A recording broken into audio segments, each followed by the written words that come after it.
If more of you supported the show, I'd be less sick of podcasts. The blah blah. Sending out good vibes. Good vibes. Good vibes. Good vibes.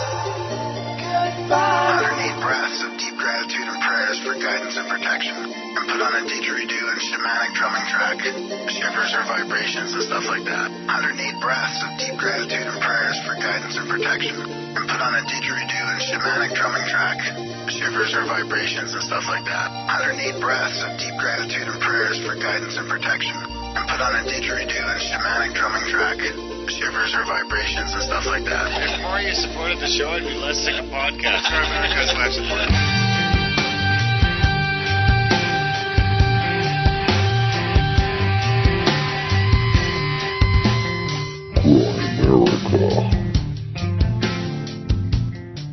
And again, I lived in a nice place. My parents were good people. It's not a problem that it's an institutional, endemic, cultural thing. There are no wise elders.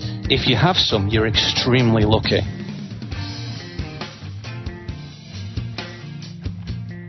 Okay, guys, welcome back to the Grimerica Show. We are going to be chatting with the one and only Neil Kramer a little bit later. Big thanks, Neil, for coming on the show and for waiting over a month for the show to come out because of all the pre-recording for the vacation and everything else. But I think it'll be worth the wait.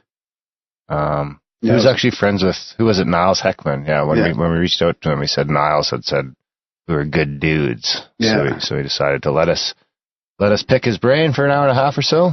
Good Canadian dudes, eh? That's right. But first, the one and only Graham Calf-Cam Dunlop. Hey, buddy. I'm telling you, the Calf-Cam's coming. No Calf-Cam. I got that 20-foot fucking camera. I better shave him and tan up. I'm going to sneak it around, and I'll drill a hole right in the wall so you don't even know it's there. I won't even turn it on until you're like, not looking, because it has a little light. Leave the light on. Otherwise, it's dark back there. People will just be looking at the dark. You have to pay for the Calf-Cam. I got a tan. That'll be an extra subscription. Yeah, that's right. So, how you been? Good. I got a biohacking segment for you just so we don't forget. And I forgot the UFO quote last week. Don't point at me. Don't fucking point at me. And I got a trip report from somebody in the chats. You know how I feel about pointing. I know you got a real issue with that. Yeah. You had some problems as a kid with people pointing at you. I still do. Was it teachers or parents? I don't remember. You don't want to go back there? Drives me crazy though. Especially the way he points at you. He gets it out. I'm just like, oh, you motherfucker. See, it doesn't bother me at all. Some people call me. They don't mean anything by it. They're just pointing in habit. It drives me crazy. It's a bad habit. It's rude. I think it's rude. Neil Kramer would help you out with that. Oh, it's my problem that people are rude? No, they're not rude. It's just your problem because you have you're triggered by people pointing at you. It's a trigger? That's a shame. That was a good chat with Neil. Yeah, it's hard to remember because it was so long ago. I'll probably actually have to listen to this show so that I could hear the interview again. But, it was a long time ago. Yeah. I want a refresher. Yeah, I like about people becoming better people and learning. And the bonus show is going to come out right away. After this, you mean? Like a few days after this? That's right. Our bonus show? That's right. Yeah. The cabin, not the cabin. Cabin's fucking gone. The cabin might be a good thing that we could release too. I don't know. Yeah. That's right. And the mushroom. Yeah. Anyway, it's the Red Pill Roundup. Graham went to the Red Pill, and I went to Ontario, and we're gonna sum those little trips up. Graham's was a lot more eventful and I don't know what the word I'm looking for, relevant than my trip, but I've still got a couple good stories if I can remember. Yeah, so that'll come on a couple days after this. You're welcome. So what do you got? Let's start with a quick biohack. Oh, yeah, okay. You want to get into that? Or do you want to roll into other shit? No, first? let's do that, sure. I like to play that. I haven't heard that jingle in a while, so oh, shit. Well, I got to say, Felix's jingles have been inspiring me to be a better biohacker. That's right. And we are putting your shit in the show notes, Felix. It's coming. Brown's being lazy, but he's going to do it this week. Me, yeah. And we'll get you in there as the official jingle guy of Grimerica. But that doesn't mean other people can't say jingles. Anyone can send jingles. Yeah. I challenge someone to usurp Felix. Well, we need to keep an ongoing list of jingles that we would like. We like should requests. generate that someplace. Yeah. Ugh, so much to do. We need an intern. I know we need. Okay.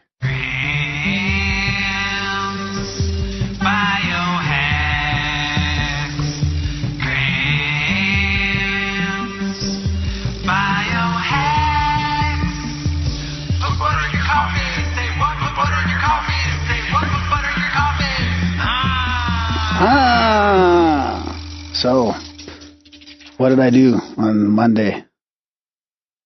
What did you do on Monday? Yeah. I don't know.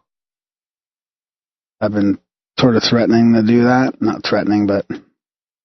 On Monday? Yeah. Sweat for a lodge? biohack. No, for a biohack. Fast? No. Oh, I want to do some more fasting, though, for sure. I listened to a great podcast on fasting. Wow. The benefits are incredible. C5? No. Something about coffee. Oh, you did a coffee enema? Yeah.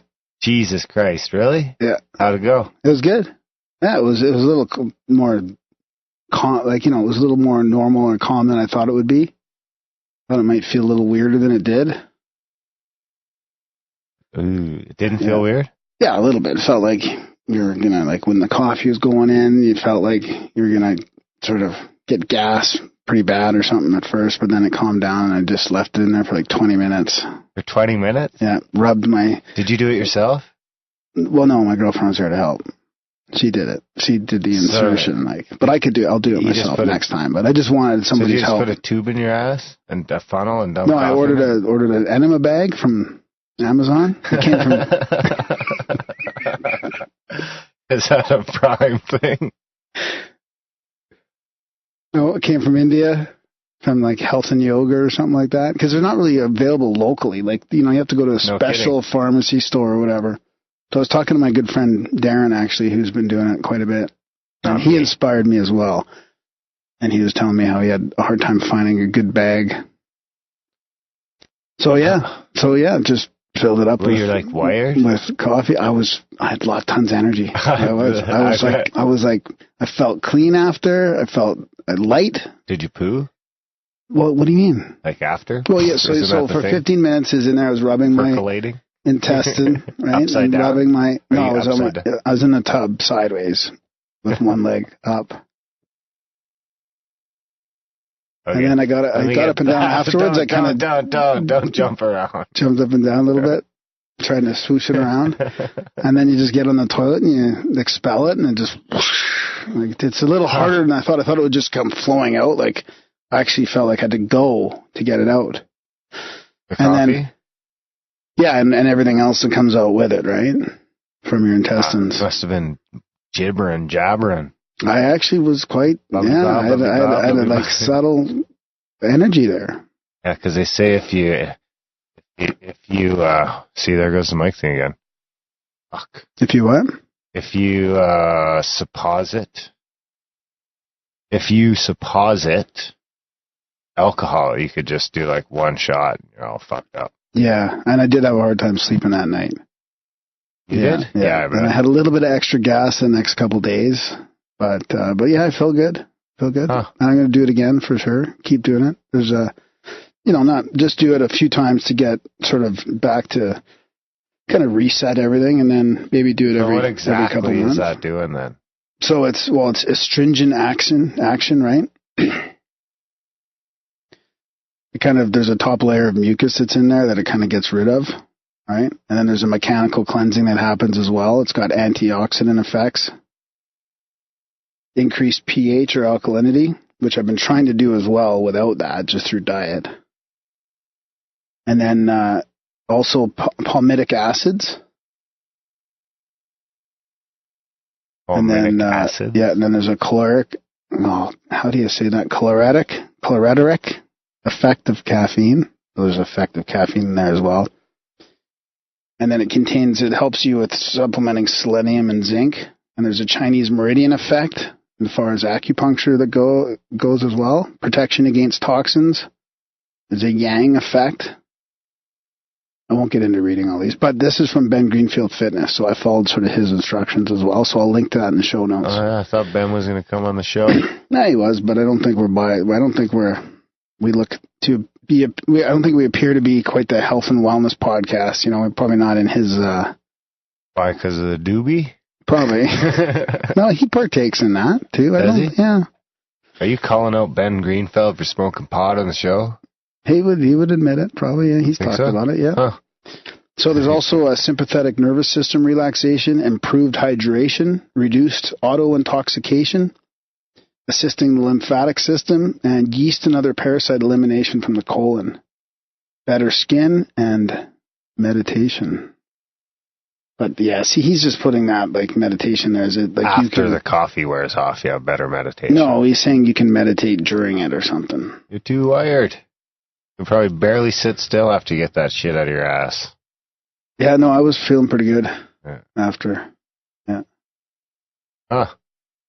I'm also trying to kick wheat and grains and wheat, but it's hard to, it's in more shit than you realize. Yeah. But it's helping, I think, as well. Yeah, I choose my bread pretty carefully. I've been trying different grain-free breads and gluten-free breads. Not that it's not because of gluten, it's because of grain, really. Like, yeah. I'm trying to, and I'm eating more rice. I'm making my own rice pudding. And remember that episode we did about the wild rice and no more white potatoes. So, I do still sweet potatoes and yam. Fuck. Shh, don't. Mike is driving me crazy. I know, but we're doing a podcast here. I know, but people aren't going to be able to understand what I'm saying because my mic is fucking broken. Well, now it's fine. I know, because I swore at it and it's scared. Oh boy. So what else you got? This mic is going to drive me crazy. Well, we're going to finish off this intro here, anyways. That's like 20 more minutes. Okay, maybe it's okay now. Yeah. No, but maybe it's where you're going towards it. No? No. Okay, anyways. I've got a couple other things to share. I got a couple of UFO quotes if you want. A couple small ones. Oh, yeah, let's go to that, and then I can play around with my shit. Darren and Graham are going deep. It's a profound UFO quote of the week. Words to ponder and critique. It's a profound UFO quote of the week. All right, I got a couple small ones here, one from the CIA and one from the FBI. So it says here, in view of the wide interest within the agency, outside knowledge of agency interest in flying saucers carries the risk of making the problem even more serious in the public mind than it already is. And that was from a CIA memo in 1952. And also in 1952, an FBI memo on UFOs, some military officials are seriously considering the possibility of interplanetary ships. There you have it, buddy. There you have it. I wonder if, are you like a government shill now? You always doing the FBI, CIA? Well, because I feel like that's part of what people need to wake up, that these government agencies have been talking about this for a long time, for decades. This is back in 52. They had the Robertson panel and everything in 52. And they talked about, I was going to read this big document from the CIA reading room, but it's just too much right now for this episode. Maybe we'll save it for something else. But it talks about what they discuss. Like, it's not really, there's not really a problem with security, but there's a public and political perception problem with this, so we got to shut it down, basically. And this is in the 50s. In the 50s? Yeah, early 50s. 52. And don't forget, the CIA was created in 47, right? After Roswell. I mean, there's not a coincidence there. There's a whole bunch of changes in 47 with the whole political and military establishment. Right after Roswell, like whatever Roswell was, something happened. I'm not saying it was ET or, whatever. I think it's the EQ. Yeah? Yeah, I just bypass that and it seems to be better. We'll see. Okay. I told you that I thought that EQ was it just doing it again? Yeah. Fuck. Anyways, this is not the episode for this.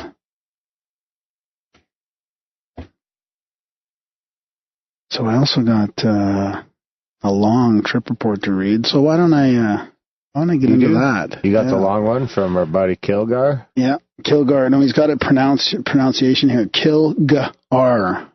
Kilgar? Is that how do you do GH?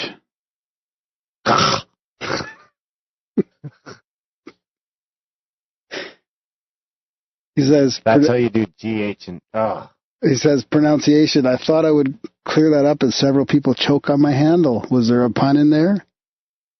Kilgar. I'm not sure if there was a pun.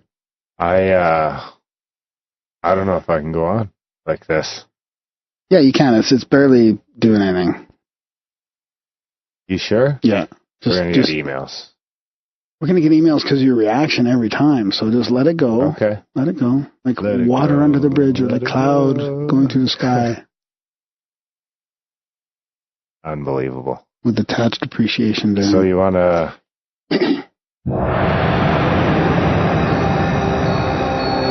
Psychedelics are catalysts of consciousness.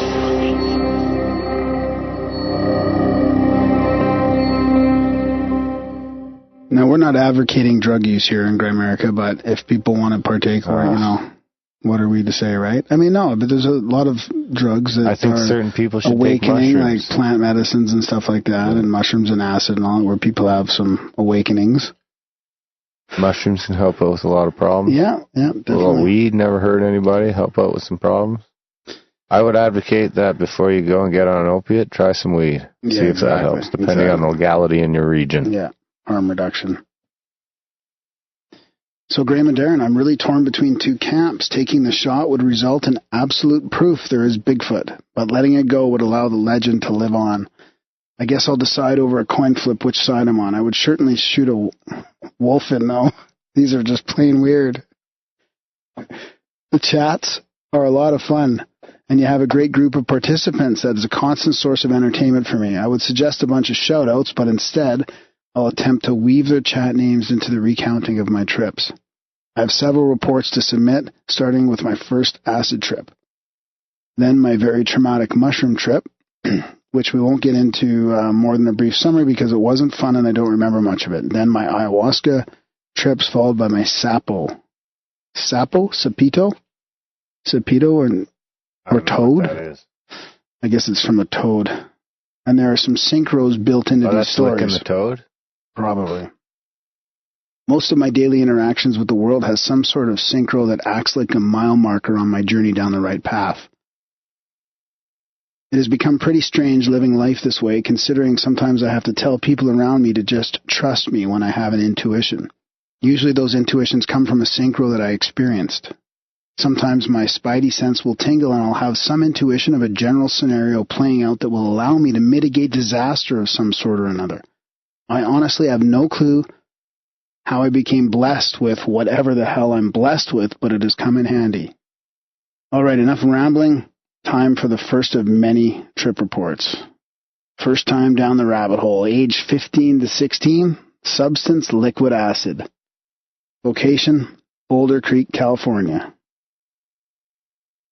My brother has always been the craziest of three of us, Rob being the middle son and I being the eldest of my mother's sons, but the youngest of my father's.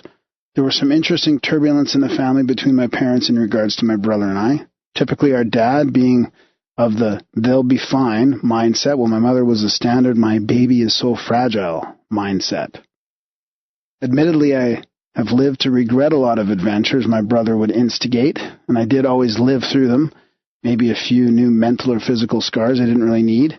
Growing up in Boulder Creek, California is full of risks that a city dweller wouldn't encounter, and certainly redefines the word risk to any urban dweller in comparison.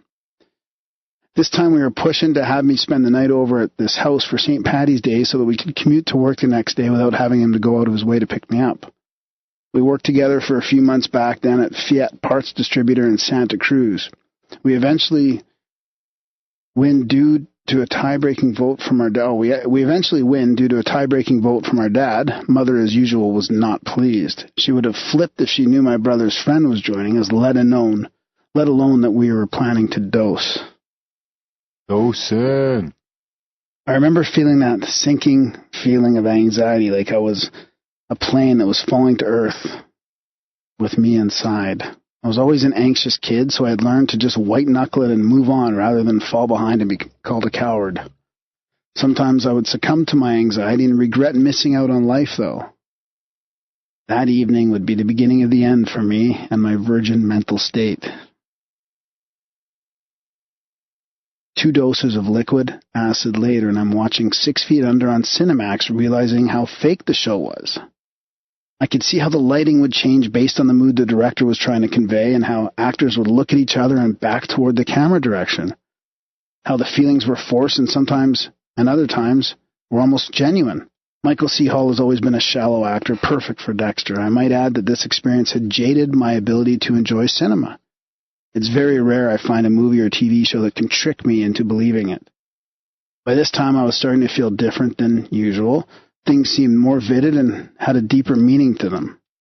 The whole 10 feet between the couch where the 3 of us sat and the refrigerator seemed like an impossible distance to traverse. Me being completely new to acid, had no idea what the stuff was about and decided that it would have to melt through the floor and rematerialize in front of the fridge. My brother called out to me, "What the fuck are you doing?" I responded, "I'm melting." He laughed and asked me to melt me a beer on your way back over here. So there it is. My higher purpose in the universe is to get my brother a beer. I complied to his request, but somehow drank his beer on the journey back. Pain is such a detached experience when you're on acid. I don't remember my brother punching me in the arm for backwashing into his beer. I just remember the room turning weird colors and waves like the ocean just swooped over me and was throwing me through the surf.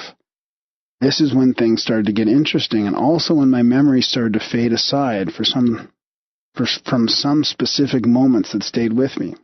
Later on that evening, I had to relieve myself of the dinner I had eaten. Per my brother's suggestion, I followed up that experience with a shower.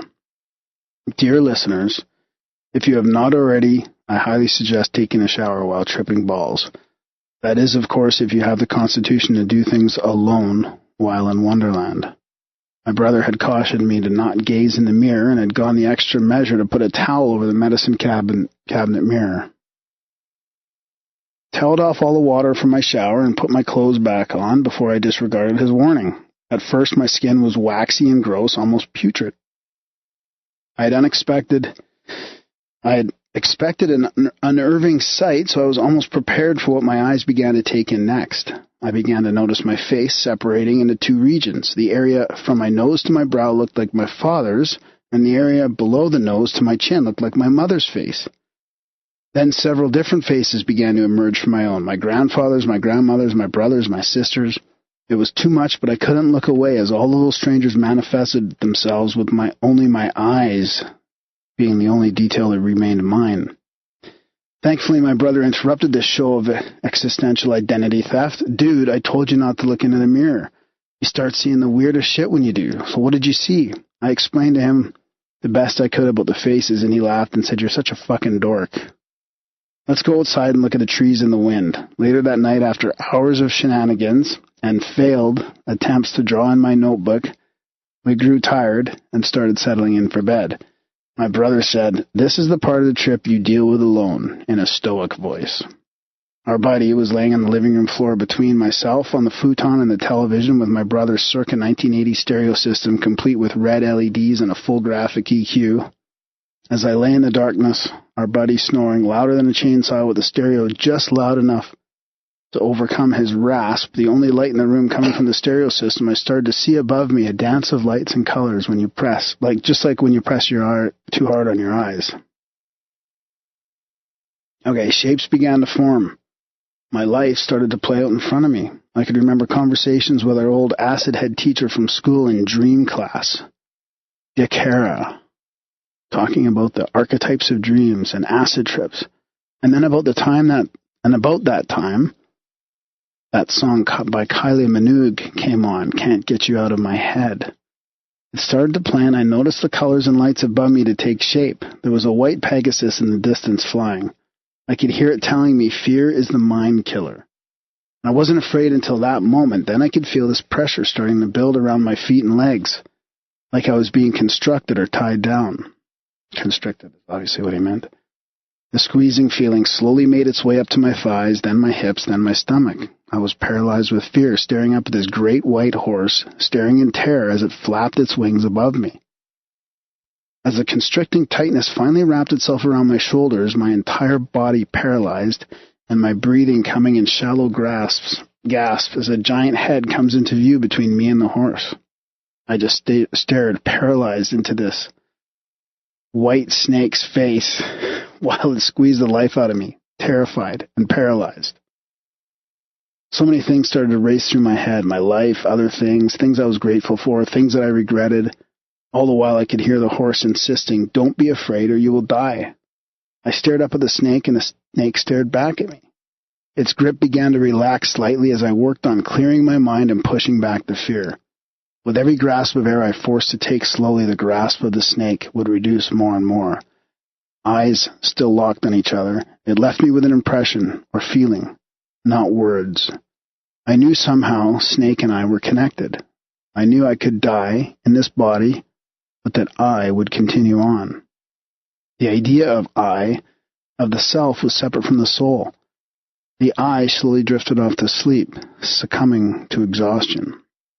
That evening it always stayed with me, coming to mind during tough times.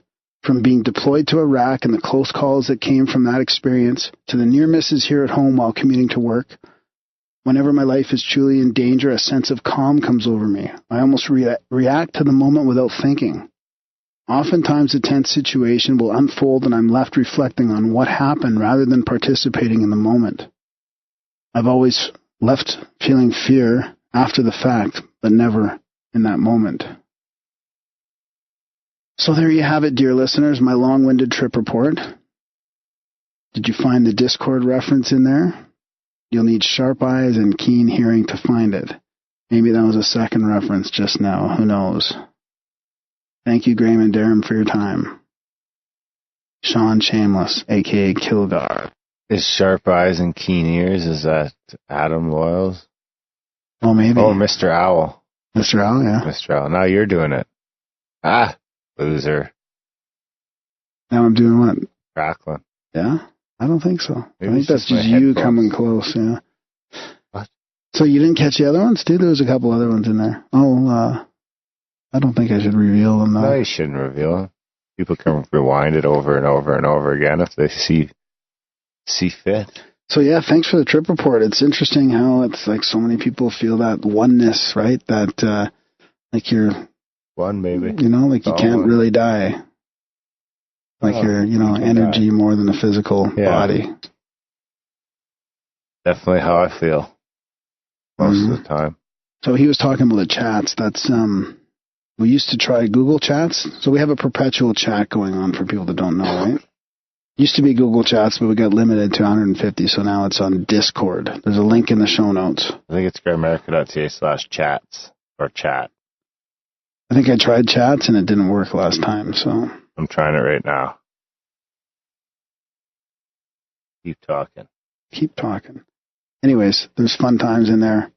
Darren and I pop in and out. Darren spends more time in there. I've get in there when I can. grimerica.ca/chats. Okay. With an S. So that'll be in the show notes as well? Yep. And the chats get special privileges sometimes. Like what? Well, like this intro. We're streaming it live to the what? A couple of people in the chat. On what platform? Spreaker. Ugh. Thanks, Spreaker. Costs us a fortune. We might as well fucking use it. We signed up for it for the, what's it called? For the passport? That's right. Yeah. Or no, or was it for Randall? I can't remember. Either way, we might as well just keep it and start using it more. You know? Yep. Is that it? Oh, yeah. Does he have more trip report? Well, there's more coming. This is part one, right? So we're looking forward to hearing the rest, for sure. Yeah, that was a good one. It was very well articulated. So, do you want to do anything else, or should we wrap this sucker up? Ask for support. I think that's about it. Beg for support. We should beg for support. That's about it. Where's the... If they make you laugh, if they make you cry, if they blow your mind, why not go online? to Grimerica.ca/support.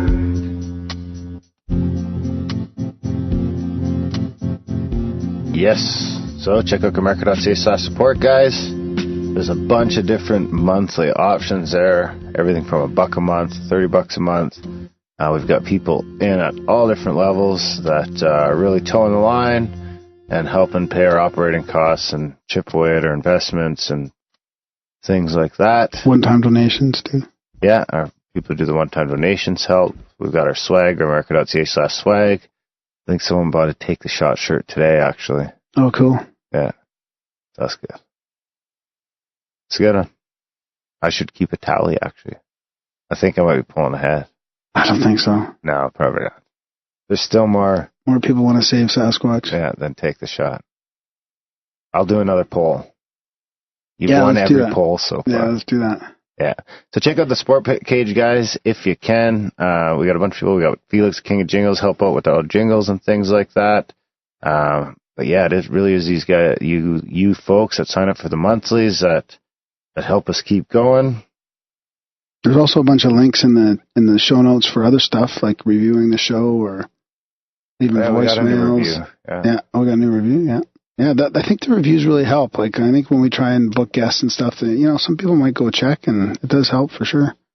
Yeah, absolutely. If you have time, review the show wherever you can, share the show wherever you can. We'll probably start releasing an extra show a month for people that do support the show.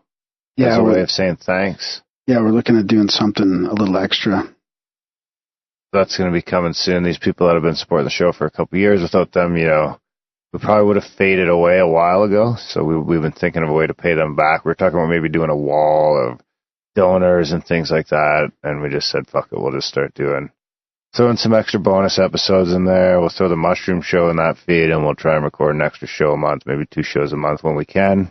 But we'll do at least an extra show a month and throw it into that feed. And anyone who's a current subscriber right now, or if you've made a donation in the past, you can let us know. That'll probably won't roll out by the end of July. We'll roll that out. Well, we'll try and do it within a month. I mean, we're really still working on the details, but we're trying to figure out a way to be the first month with the bonus content. July will be too crazy. Yeah.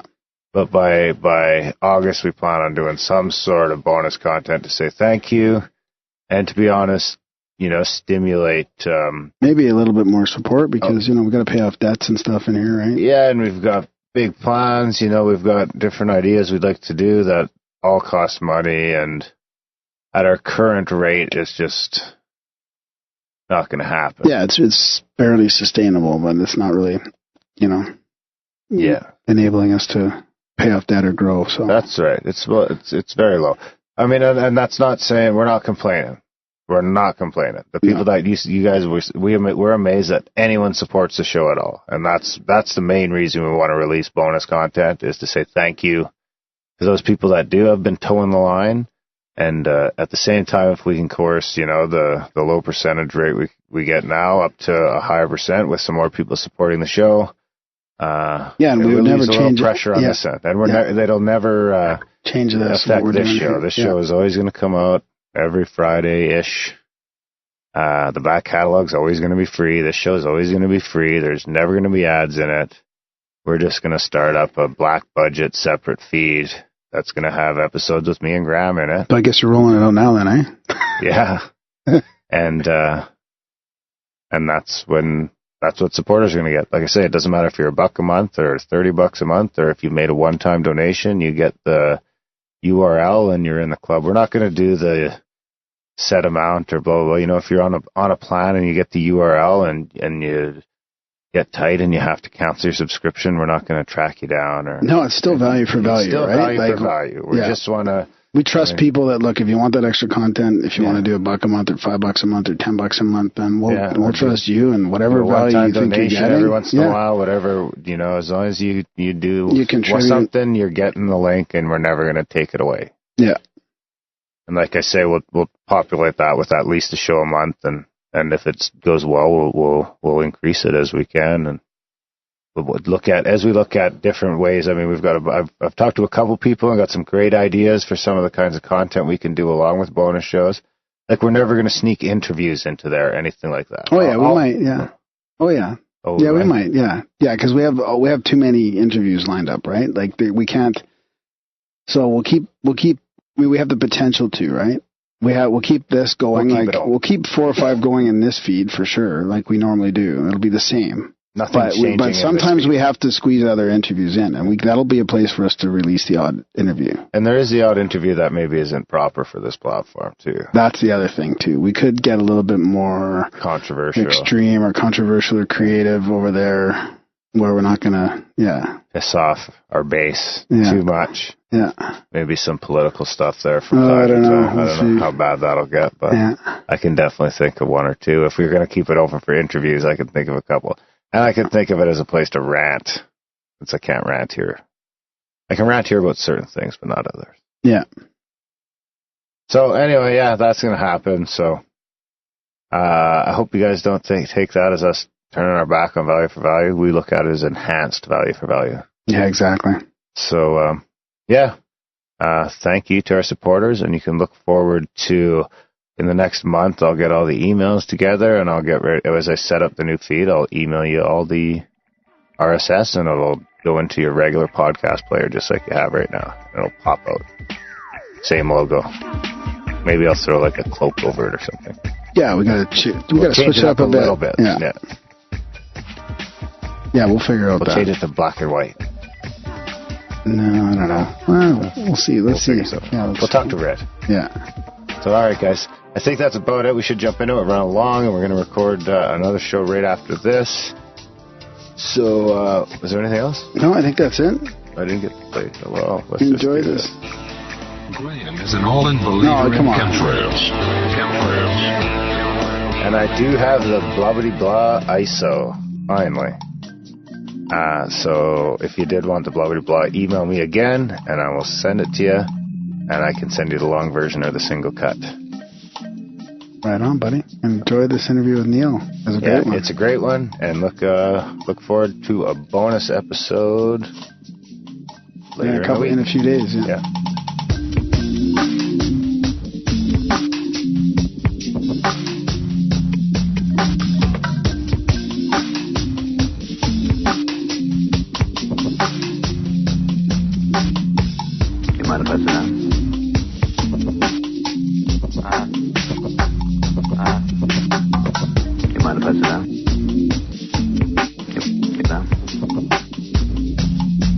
Okay, goodbye.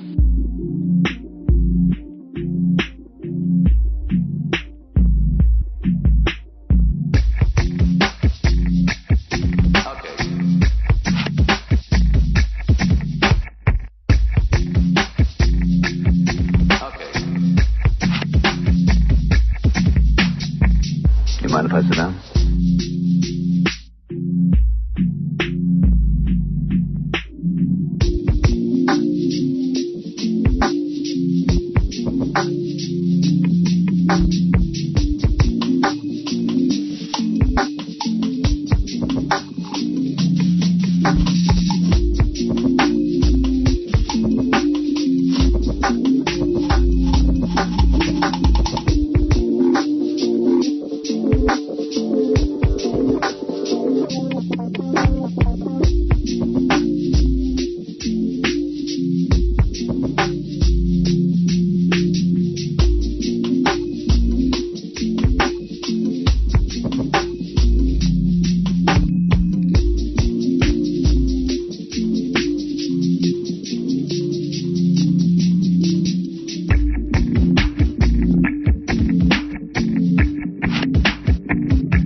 We've got Neil Kramer here tonight. Super excited. We've been hoping to chat with him for a couple years now. I'm going to read some of this from his bio, actually, because it's really the best place. Like this first paragraph here just kind of describes exactly what he's talking about. So Neil teaches the supernal. No, see, I already got it. Now I can't. How do you pronounce that, Neil? Supernal. Right. Okay, I was right. Supernal method, the supernal path. He's a philosopher and esotericist. He focuses on spirituality, mysticism, and metaphysics. A lot of you guys have probably heard him before. He explores the relationship between our inner development and the social and cultural factors that influence our lives. Like, it's really good timing to have him on. And his attention is drawn to embracing truth, confronting challenges, and transforming self. And of course, he does this through his website, writings, audio. He's got the Romecast, and he's out there on the internet. Lots of great chat. So it's we're really happy to have you here, Neil. Thanks for coming on the show. It's my pleasure. It's great to be with you. It's my first time talking to you guys, so I'm excited to have a great conversation with you. Yeah, sorry about that little flub up there. I was just looking at the wrong word. That's all right. Yeah, flub ups are just a thing around here. Yeah, I get used to it. I can't take it personally. That's life. It's full of them all over, so natural is good. Yeah, but I mean, I just love your work. Like you articulate stuff that's going on in my head so well, right? Especially when it comes to this time. Like, we were talking just a little bit before we started recording about what's happening in our culture and about spiritual growth and how that overlaps with that. And I think it's really important not to take things personally, but we have to be discerning as well. I mean, how do you like, where are you at right now with your with your work and having to wrap this polarization in our culture into that?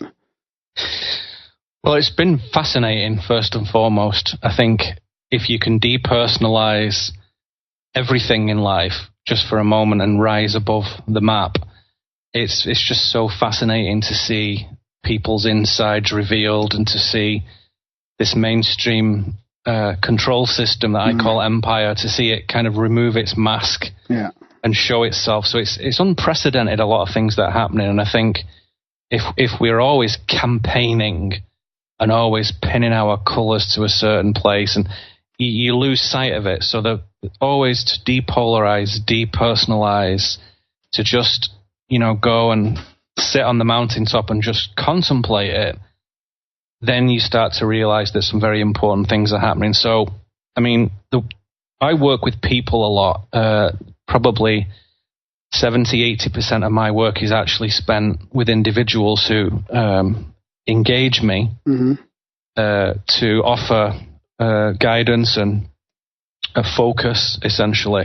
And that's this thing that I call the supernal path. And, I've been working with people for about 15 years now. And what we do is we talk about life situations and metaphysical matters and deeper world affairs, the spiritual path and the connections between all those things.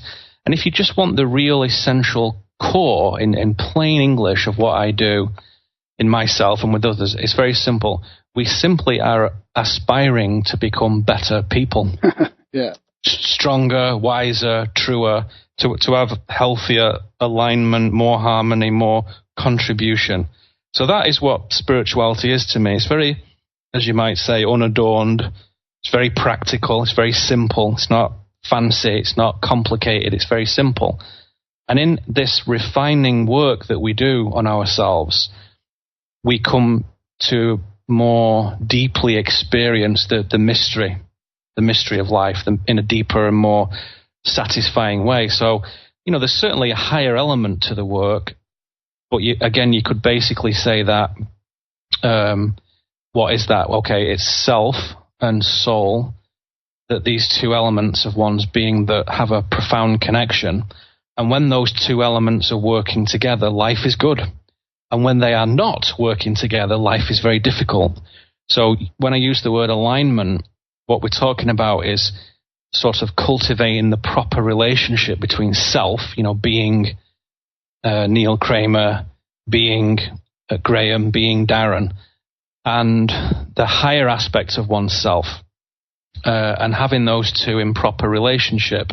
And then when soul comes in, that opens this gateway to an even higher force, which we could simply call divinity, or the creational source, or God, or the original emanation. I call it the thought of supreme beauty. So the supernal path is just my word. Supernal just means from above, heavenly, something we look up to, something we aspire to. So just like anybody could aspire to be a great musician or poet or athlete or explorer or writer or whatever, to aspire to something is very, very healthy impulse. And as I say, that work is really just focused on the ongoing refinement of our foundations and our disciplines and our powers. So in my work, I often try and take very complex things and distill them into the simplest, most truthful, most elegant form that I can. So I would say that what we all have in common, us three and all the listeners and all the people who are going to encounter this conversation one way or another, what we all have in common are our foundations, which is our home, our work, and our relationships. We all have those three major factors that determine our happiness in life and our alignment. We all have those.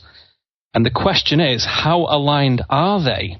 Your home, your work, your relationships. How aligned are they with your truth, your own truth?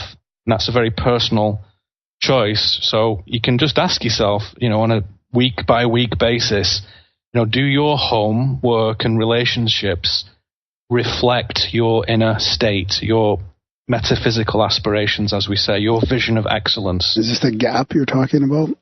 The gap between the two is kind of like, and if you can get people to reduce that gap and find their solar path, then stuff is going to happen. That's right. It's as simple as that.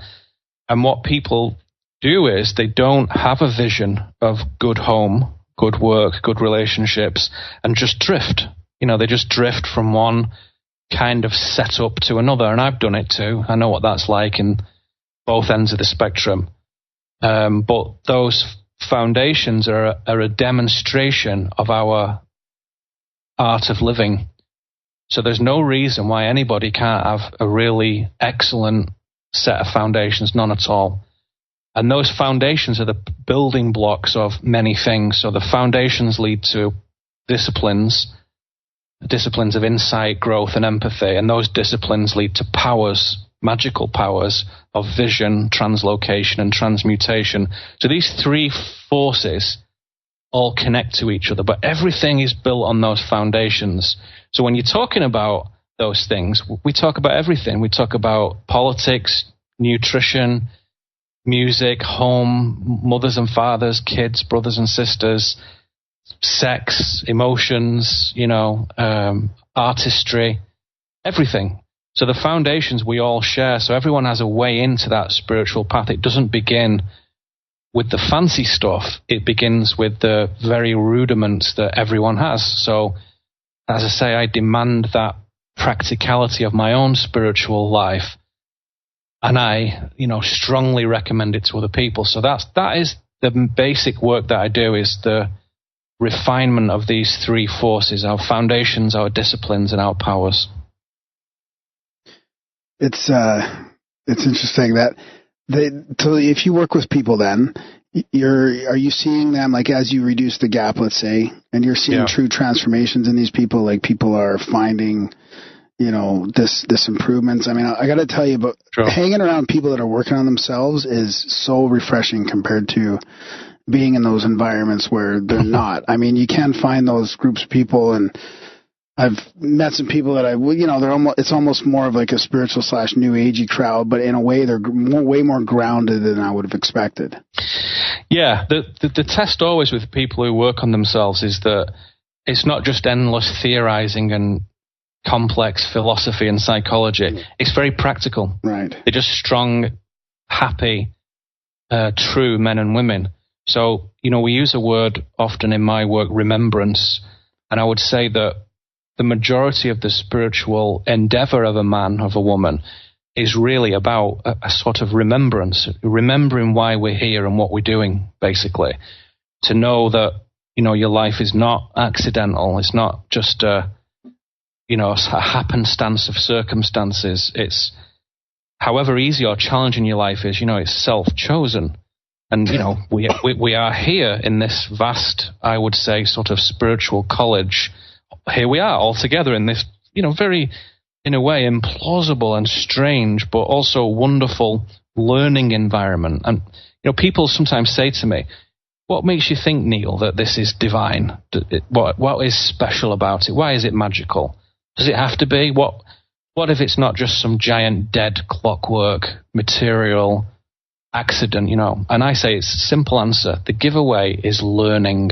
The constant and enduring invitation to learn and grow is built into every damn thing in life, ingeniously so. And it seems to me a very wise hand has very clearly wrought that into everything that happens in, as I say, in our foundations and in what we do in life and in our invisible grief or in our very, you know, out external elation and humor, in the seasonal ritual cycles of life, in everything. And when we even entertain the idea that life is mysterious and magical and has a very important learning element, and it's, you know, it's intelligently created, then this spiritual adventure begins. And those people who know that will work on themselves, and the people who you're talking about who don't, if we choose not to engage, then a person is given to simply sort of finding better stuff and making themselves more comfortable. So to me, to disavow the gift of life, to decline the invitation to grow, leads to this amnesia, this concealment, a sort of, you know, terrible withdrawal.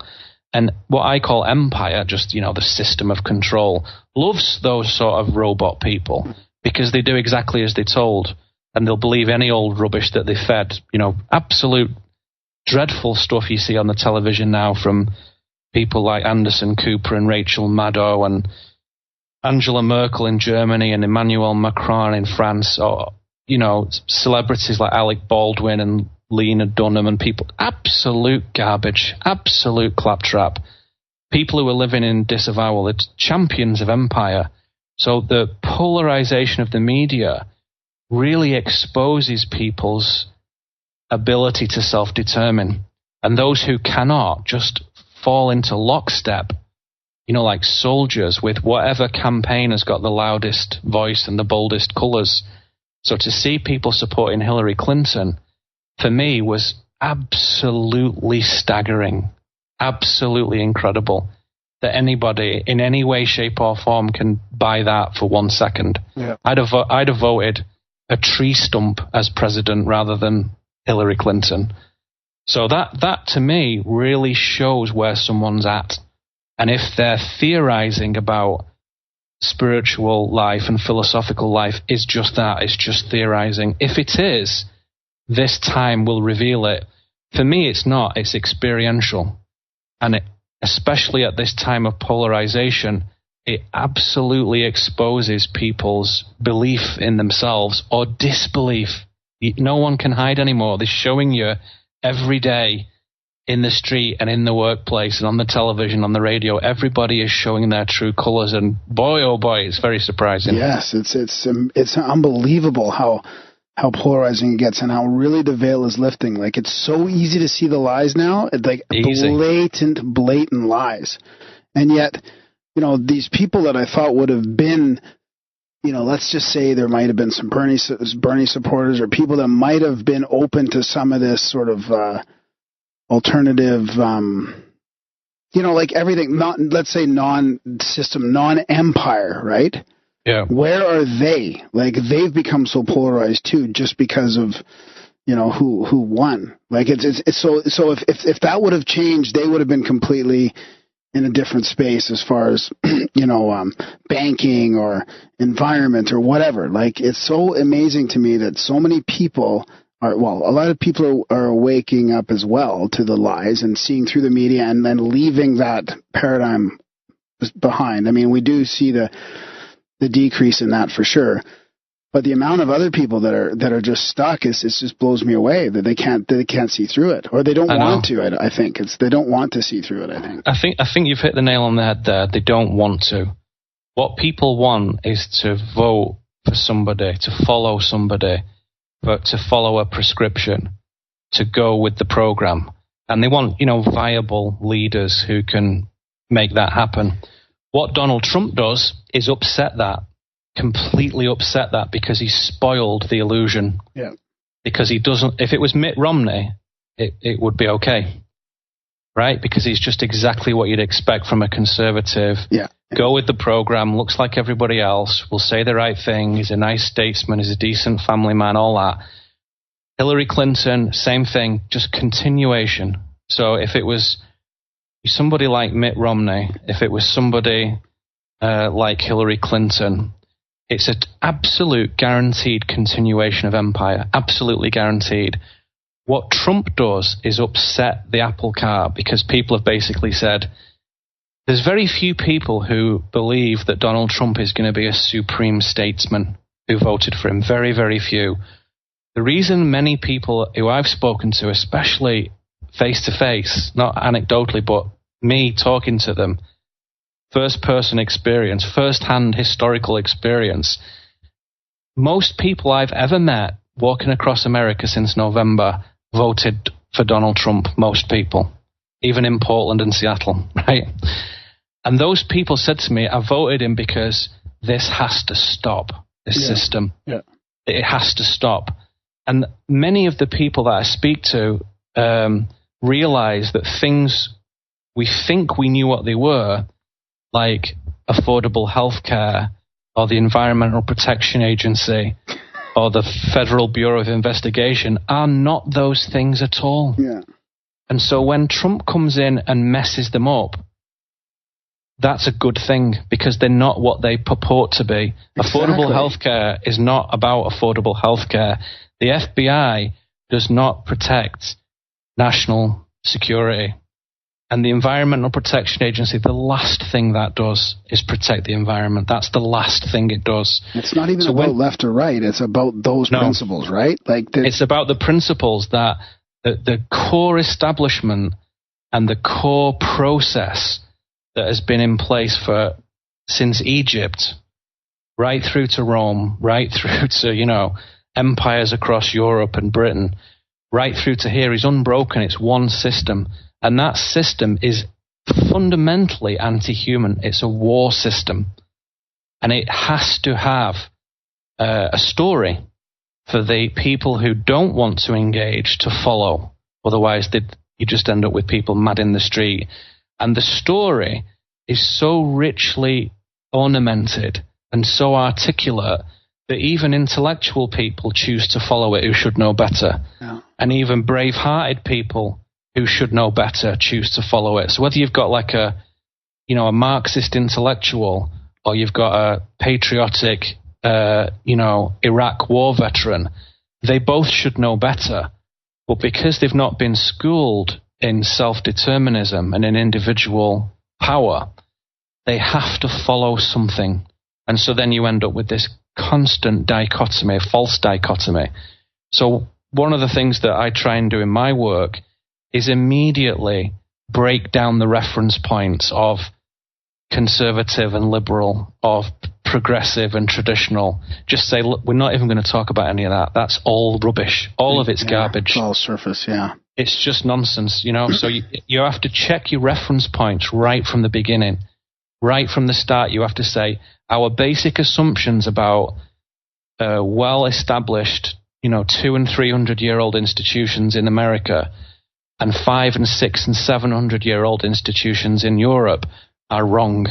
They are wrong from the ground up. When you can fathom that and deal with it, then you can have a dialogue.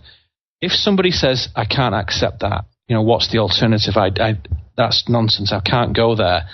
The dialogue ends at that point for me.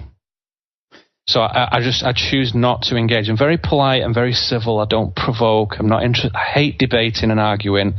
I don't care to explain anything. I'm just not interested. I've got far better things to do, just creatively, in nature and with my friends and family. I'm not here to win an argument or persuade or wake people up. I'm not at all interested. But what this polarization does, as I say, is reveal those who don't want to know the truth, who choose not to engage with truthfulness.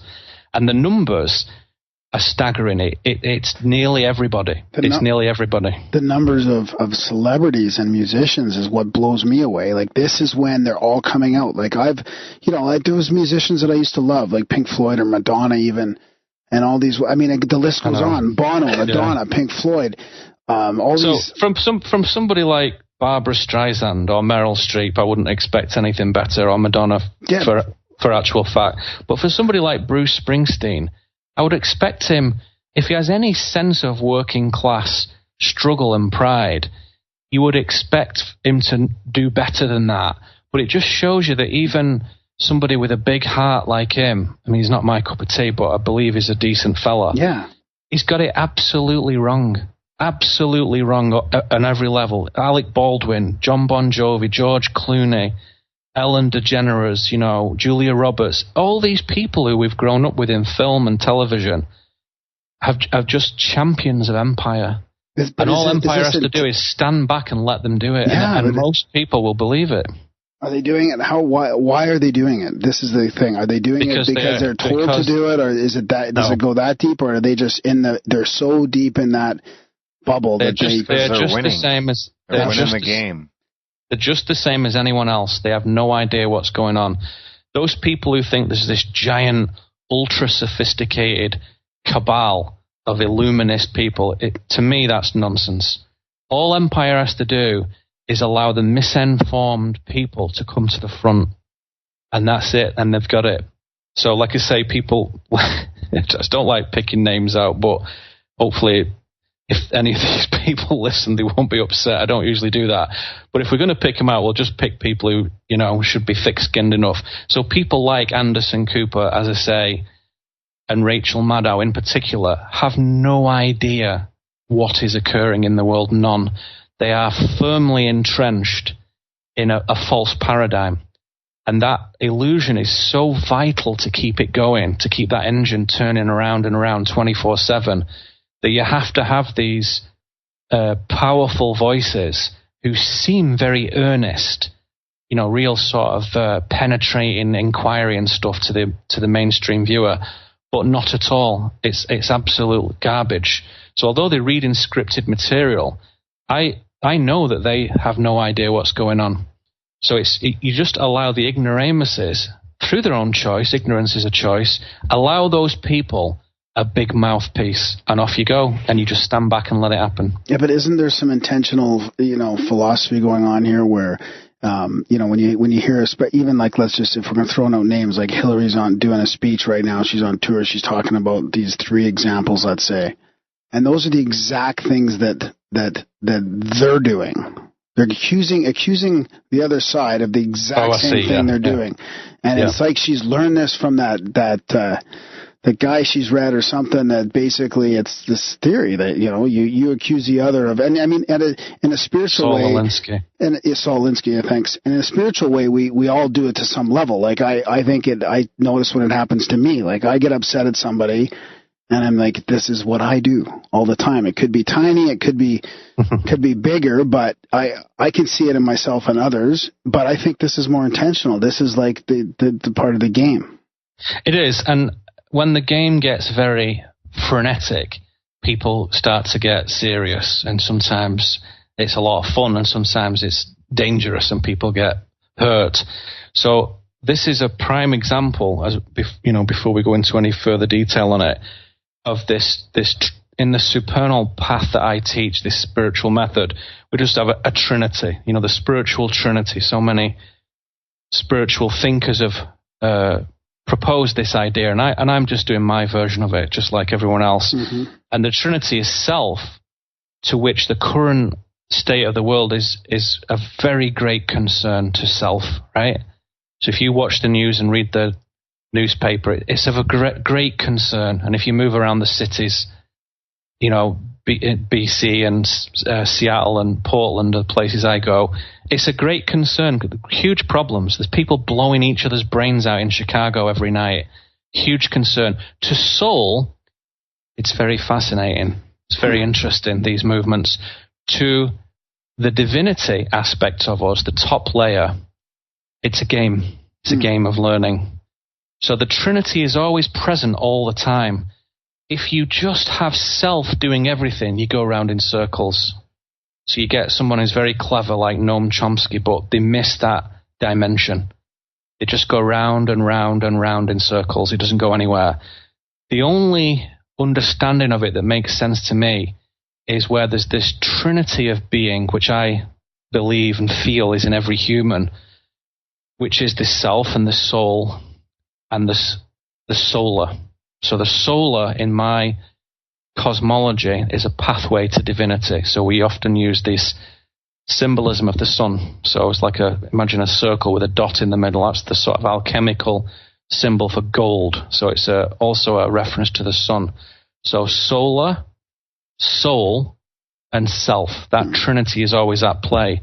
And at the moment, self is being put under tremendous pressure to polarize. And everybody who does loses. So as soon as you polarize, you lose. If you're a dyed-in-the-wool this or you lose. You can't see the truth at that point.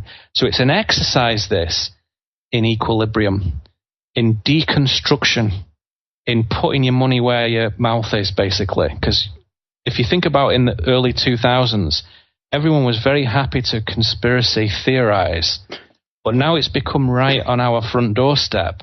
People suddenly seem to have forgotten about all that and think that we have actual democratic processes and actual governments that care for our well-being. That's not true. That's never been true.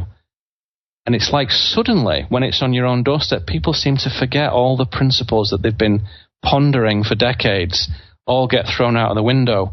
So it's a test of self, this. It's a test of self-determination to say, well, wait a minute, what is happening in Europe?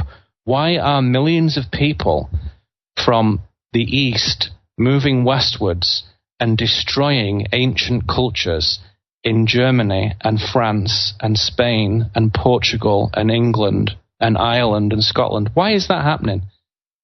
Because that's suddenly just happened.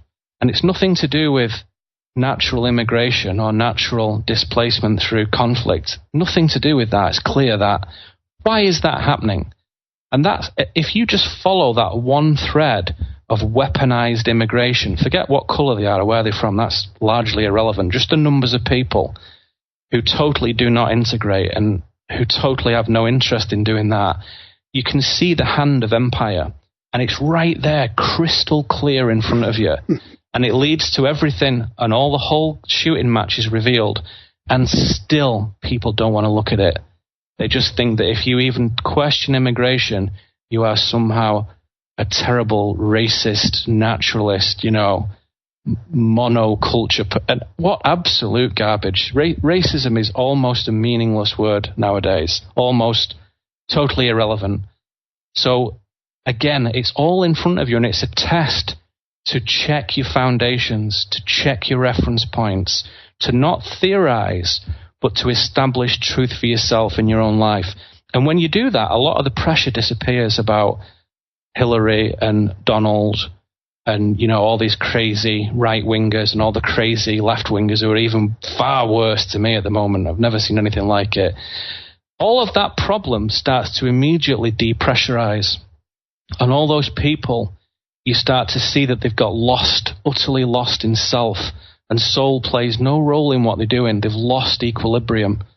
So it's like an exercise, this. It's like a test, like the special forces are being put under fire. And, you're going over the assault course and it's throwing down with rain and it's bitterly cold. And you're being stress tested to see if you can do it. It's really hard, though. I feel like I had more equilibrium before. And now... Well, it was easy before. That's on it. Now you're under stress. Of course you're going to lose it. Well, yeah, but now the more I see the lies in the media and that, it just pushes me the other way. I'm not even trying to go against that whole mainstream narrative. But, I mean, that's inevitably... So I feel like, how do I not get polarized when I feel like following the truth leads you to, one side or the other? Well, it doesn't. The truth is always at the point of equilibrium. The truth requires no explanation, no persuasion. It doesn't need anything like that whatsoever. It stands totally on its own legs. It doesn't need defending. I've never felt that. The truth needs it doesn't. It will always win. It will always find its footing. It will always radiate what is real. Always. It cannot not do. As I say, the funny thing that I've remarked upon to friends and family is the huge discrepancy between what it looks like people are saying and thinking on this television and internet and what they actually say when I travel around in the car or at the airport or on a train or sit in cafes or go to people's houses or everywhere I go, people saying the media's gone crazy. We really can't trust them anymore. Like BBC and the CNN and Fox and MSNBC and all of that. It's gone. It's gone now, hasn't it? The New York Times, they were lying. The Washington Post, they're liars. How strange. We're going to have to do something else now. Well, I suppose this has to happen because you can't reverse engineer something that's so rotten to the core that it just falls to pieces. What you have to do is start something new, something different, something else. So you have to really see that this deconstructive process is utterly essential. And there's no backwards engineering to this of, let's get Ron Paul in, as a decent human being as a senator, or Rand Paul is. Forget that. That's not going to happen in a million years. The only way it's going to happen is to completely supplant it with something else. You don't destroy it and go to anarchy. You already start to do the next thing. And that begins with education and food and power and the very, very simple physiological rudiments of life. So I have visited in the last year places where they're taking the power from the sun and the water, and they live in normal homes that look normal from the outside, but they're getting off the grid. The children do not go to school. What a disaster that would be. They don't go to school. They have homeschool networks. They have independent charter school networks, which are really good. They may have quality Waldorf schools, which are the worst Waldorf school in the world is 1,000 times better than the best mainstream school in the world. So they're thinking about that and they're saying, okay, next thing, we can't get food at the supermarket that's any good. It's hard to do that. We need to do it from something else. We need to have a cooperative market to do that. So they realize that the beginning of the new thing is a complete movement away from it, just like a free constitutional state slowly moves away from federal law, like Arizona or Texas, for example, slowly inches away from the ridiculousness of Washington, D.C., disconnected federal law. Communities are starting to do that in small ways here on the West Coast, not in California so much because it's so rampantly crazy, even though some of my best friends and wonderful people are there. The government, is so potty that it's hard to establish stuff. But where there's a little bit more freedom of movement in Washington, Idaho, Utah, Wyoming, Arizona, places like that, communities, middle-class communities, not just crazy hippie people, working class, middle class communities are starting to inch away to think, that's all rubbish, the whole thing. So rather than moan about it or campaign against it, go in the streets with signs, we're just going to start immediately building the alternative. And that's starting to happen on a mass scale. And people, it's not being reported because it's a disaster for empire. But I feel implacably optimistic because I've seen the tendrils and the roots of this delicate seed since I was 25 years old, and now 20 years later it's getting traction. So you don't wait to see what's going to happen, you create the alternative. Yeah, that's a good point. It reminded me of what you're talking about education, right? No, learning, how that's a core, a core part of the divine, right? The giveaway is learning. So now you talked about the last 20 years. Well, now we can learn whatever we want at our fingertips. That's like right. Whatever I want. Like I'm addicted to podcasts and doing these and learning about them. But it's a constant, I don't have that same desire for just like, whatever, sports or music. Like I still like music, but I've got the addiction to just learning stuff right now. So how has that affected this whole spiritual growth and the movement? Now everything, I'm hoping that that's kind of giving us an advantage and a shift where people can actually, get to that truth, their truth. It totally is, because learning's become an independent force now. We realize now for the first time on a massive scale that having to be degreed in something, to be a professor in something is unnecessary now. And in fact, it may even be an impediment to actual learning. Yeah. So because the information is at our fingertips, that's the first part. So the data is there. That's good. But the crucial element is to have the wise elders who can tutor us in knowledge and wisdom, two different things, in discernment and discrimination and refinement, and have that excellent tutelage in our lives, physically, in our lives. That's never happened. I've not seen that before until, as I say, the last 20 years or whatever. When I was a kid, there was zero of that. And I went to quite a nice school in England, one of the better ones in the area, and it was fucking shit. It was rubbish. And so God knows what the inner city schools were like in like Birmingham and Manchester and London. God knows what drivel happened there. So do you mean rubbish as far as education goes, or as far as the culture and the environment there? Like, well, all of it, but I'm talking about the education. Right, the education was absolute garbage. What a waste of everybody's time. What a disgrace it was. And I remembered that. So when I walked out of those school gates at 16 for the last time, I thought, don't forget this. Don't just move on and start partying immediately. Just remember this moment. Just remember this feeling of what a lie all that crap was. And now I know, do not go to university. Do not degree yourself by imperial qualification.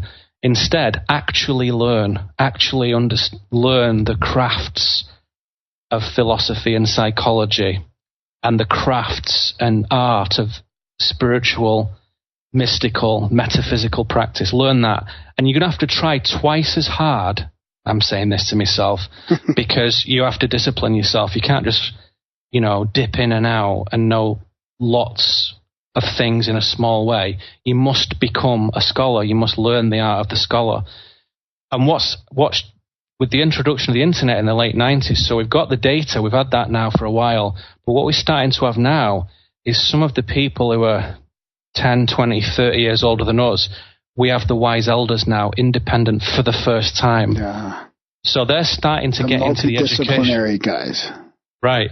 They're starting to get into the education system and teach young men and women the beauty and power of the Renaissance human, the human being who is gifted in art and science and martial arts and music and history, and is cultivating themselves. They know about food, and they know about drink, and they know about biology and plants and gardening. That's a complete human education. And that does not happen at all anywhere in the mainstream, nowhere. People think they may do it, but it's not the quality I would demand. I have seen it, though, in independent quarters. And the only way we can change anything is working with children. That's the only way anything ever changes. So for Donald Trump to dismantle the education system and defund it is absolutely brilliant. I could think of nothing better.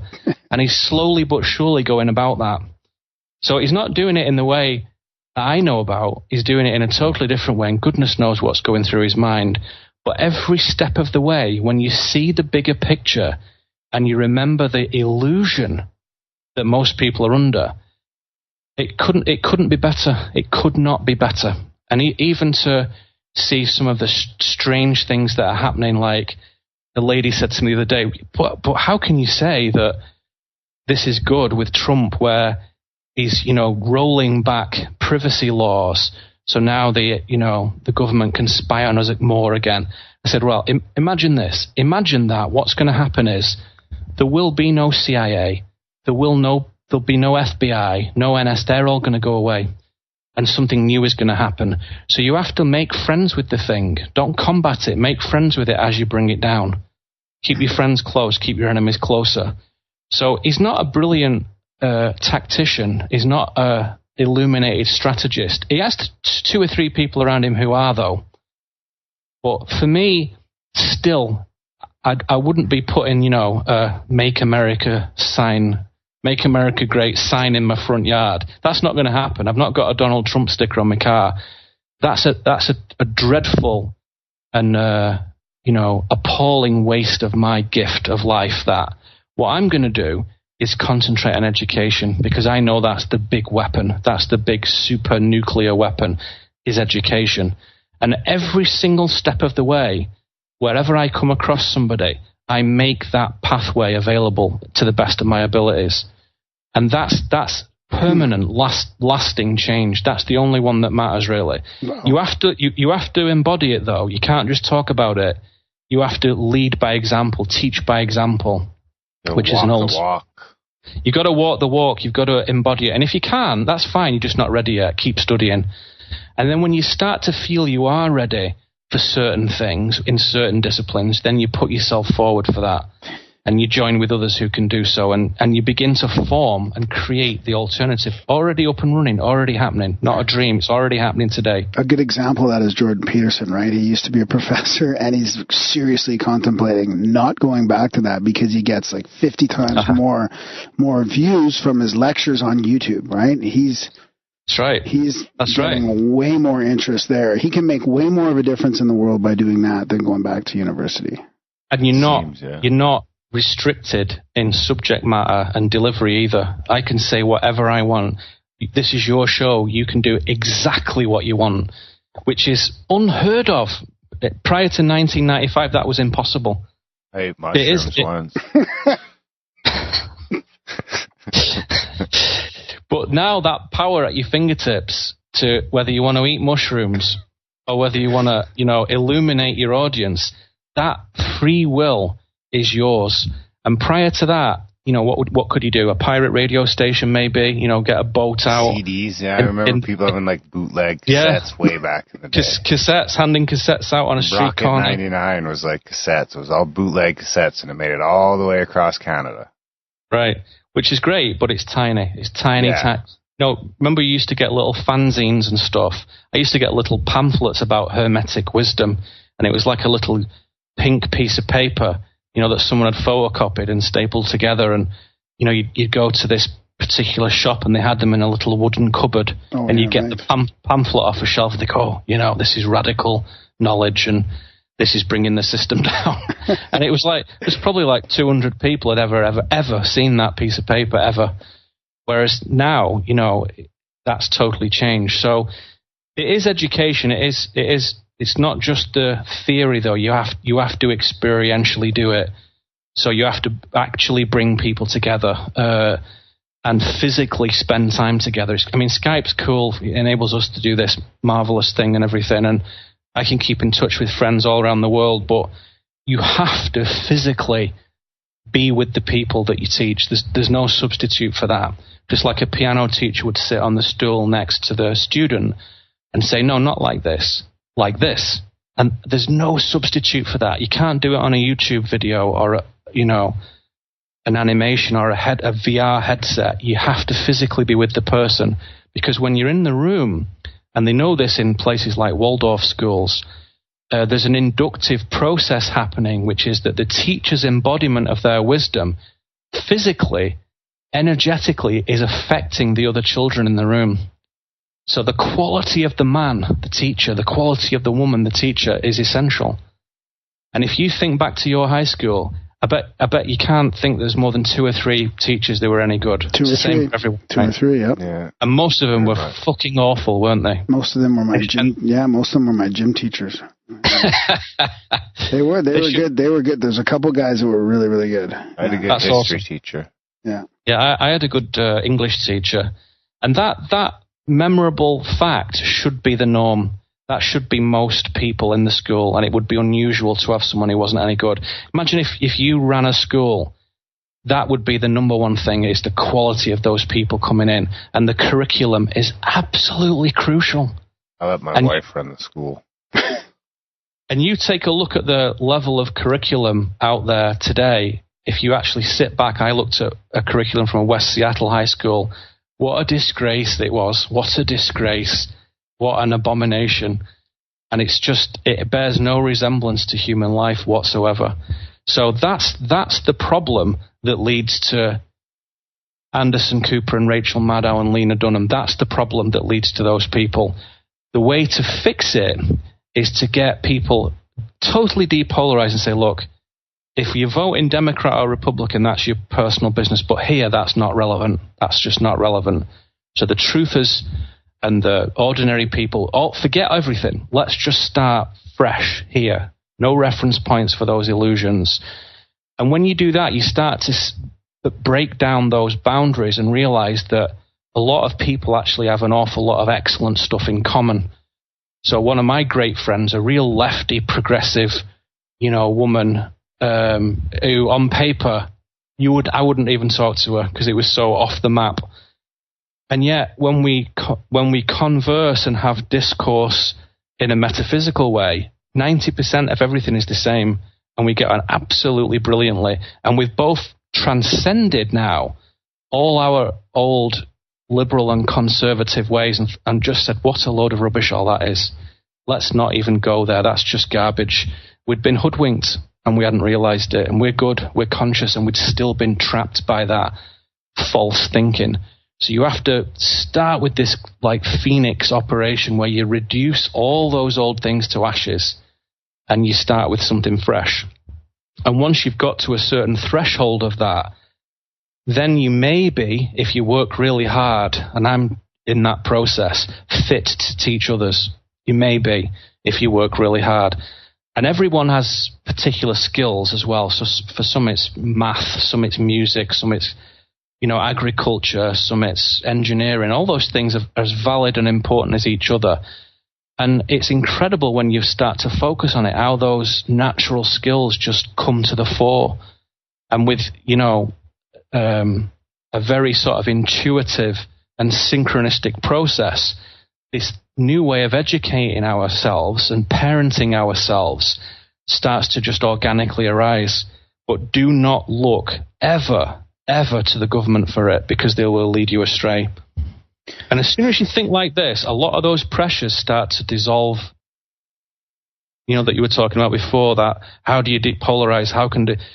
You have to just take the bull by the horns in your own way and take your God-given skills, your great illumination, pick out the 3 or 4 things that are your specialisms and start to craft them, start to refine them so they become excellent. And then your vision of excellence will affect the young men and women in your life, and the old ones and the mature ones, but especially the young ones that think, boy, when we're near Darren, this thing, he just totally inspires me to do this. And when we're with Graham, it's a different set of things, and it totally inspires me to go about and doing this. I feel much more confident when I'm with him.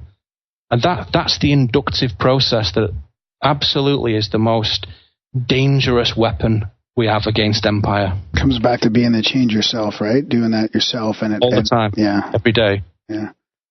So, what kind of things would you teach, in school that we wouldn't teach now spiritually? Like I got to start next year. There was two schools I think in the States that were teaching mindfulness when I watched this. Waldorf this year, but it's mega expensive. Is it really expensive? It's like $10,000. So what are your would you teach? What kind of spiritual principles would you teach kids? Like I feel like we're missing that whole part of our life in school. Yeah, we are. There's no wise elders. There's no one teaching. I had no wise elders for 20 years, none, not one.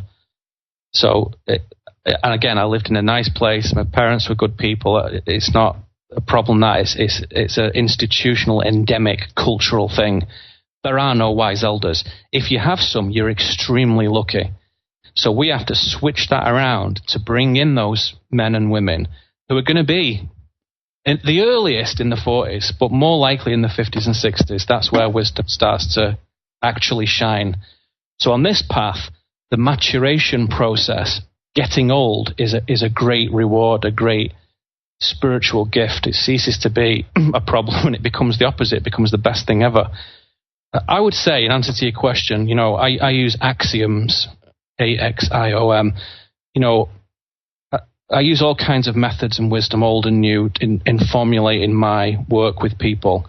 And I use the axiom just to remember something. Say, like in law, you have a legal maxim to represent an important or complex idea in a very straightforward manner. For example, you might say in law there is a legal maxim, as a thing is bound, so it is unbound. In other words, you got yourself into this mess, you can get yourself out of it. So that's a legal maxim. Another one, ignorantia juris non excusat. Latin, which means ignorance of the law excuses no one. So in law, they use the maxim as a teaching mechanism. So that last one, it means just because you didn't know you were driving on the wrong side of the road in Italy doesn't mean you didn't break the law, And that statement encapsulates a piece of wisdom. And so I have always found the principle of the legal maxim very useful.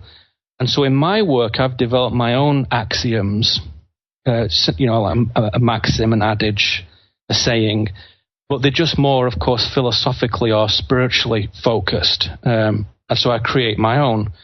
So one of the ones that I use with people is your personal fulfillment is your sacred work. So a very common question you'll come across when everyone's thinking deeply in the evening and looking at the stars, taking a breath, thinking about new horizons, say, well, what am I here to do? What is my purpose? What is my sacred gift? Sometimes feels that other people know what theirs is, but I don't know what mine is. I've got news for you. Nobody does. Nobody knows what their big, massive, sacred gift is. Your gift, your job, is to fulfill yourself personally. Now, I don't mean to sit there with hot dogs and, reruns of the Rockford Files.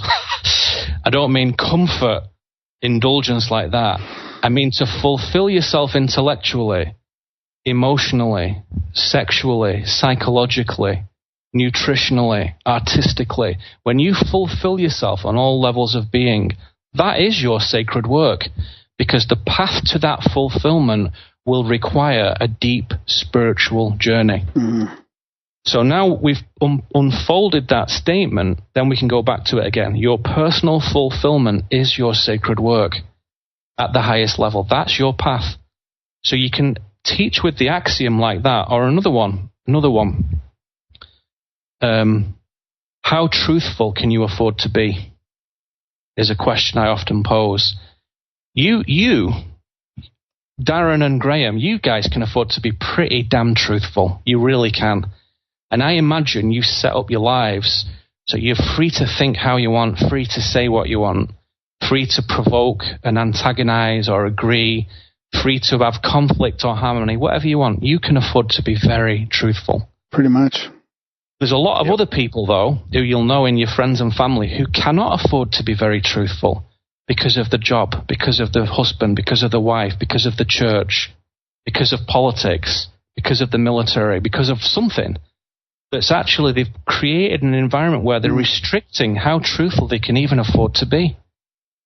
And so you sort of Rand Paul, who's a senator, who's a jolly decent man, it seems to me, a libertarian, he's actually made himself into a difficult position because he can't do certain things in that role.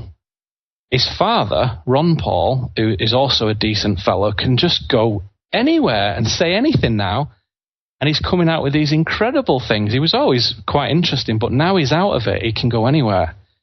So how truthful can you afford to be? Question mark. That's another axiom. So now we've explained it. You can see that contained in the seed, the wisdom seed, when you unfold it, is a whole lecture. So we can take one axiom and go at it like as a group, not just me orating and as a seminar, but, in discussion, where students and individuals can tell, what they think, what does it mean to them. I'll give you one more as an example. Identity emerges in a clean space, right? Identity emerges in a clean space. What that means is this, that identity is something that gradually arises over 100 years of life. And then right at the end, just as you go, you finally know who you are, right? So you never know quite who you are at all because it's always emerging all the time. And the only way you can change that is by creating a very clear and clean and harmonious environment so the true pristine self can come forward, which is as pristine and as pure as it was when we were 5 years old. That's still intact inside. But then allied with, coupled with the great wisdom and all the battle scars that we've since accrued since then, and you put those two things together, and it creates this incredible identity that is constantly emerging. Think of like a giant block of granite, and a great sculptor comes along, Michelangelo type, and starts sculpting at this thing, and over the weeks, over the months, the form, the beautiful form emerges, the statue emerges from the solid block, and that thing, there's no rush for it, and sometimes it's very smooth, sometimes it's very angular, sometimes it's big, sometimes it's small. It emerges over time. When somebody doesn't know that, they rush to find out who they are. And they rush to think, oh, I'm a black transsexual Democrat. That's who I am. That's what I'm all about. Oh, I'm a white, homosexual Republican. That's who I am. That's what I'm about.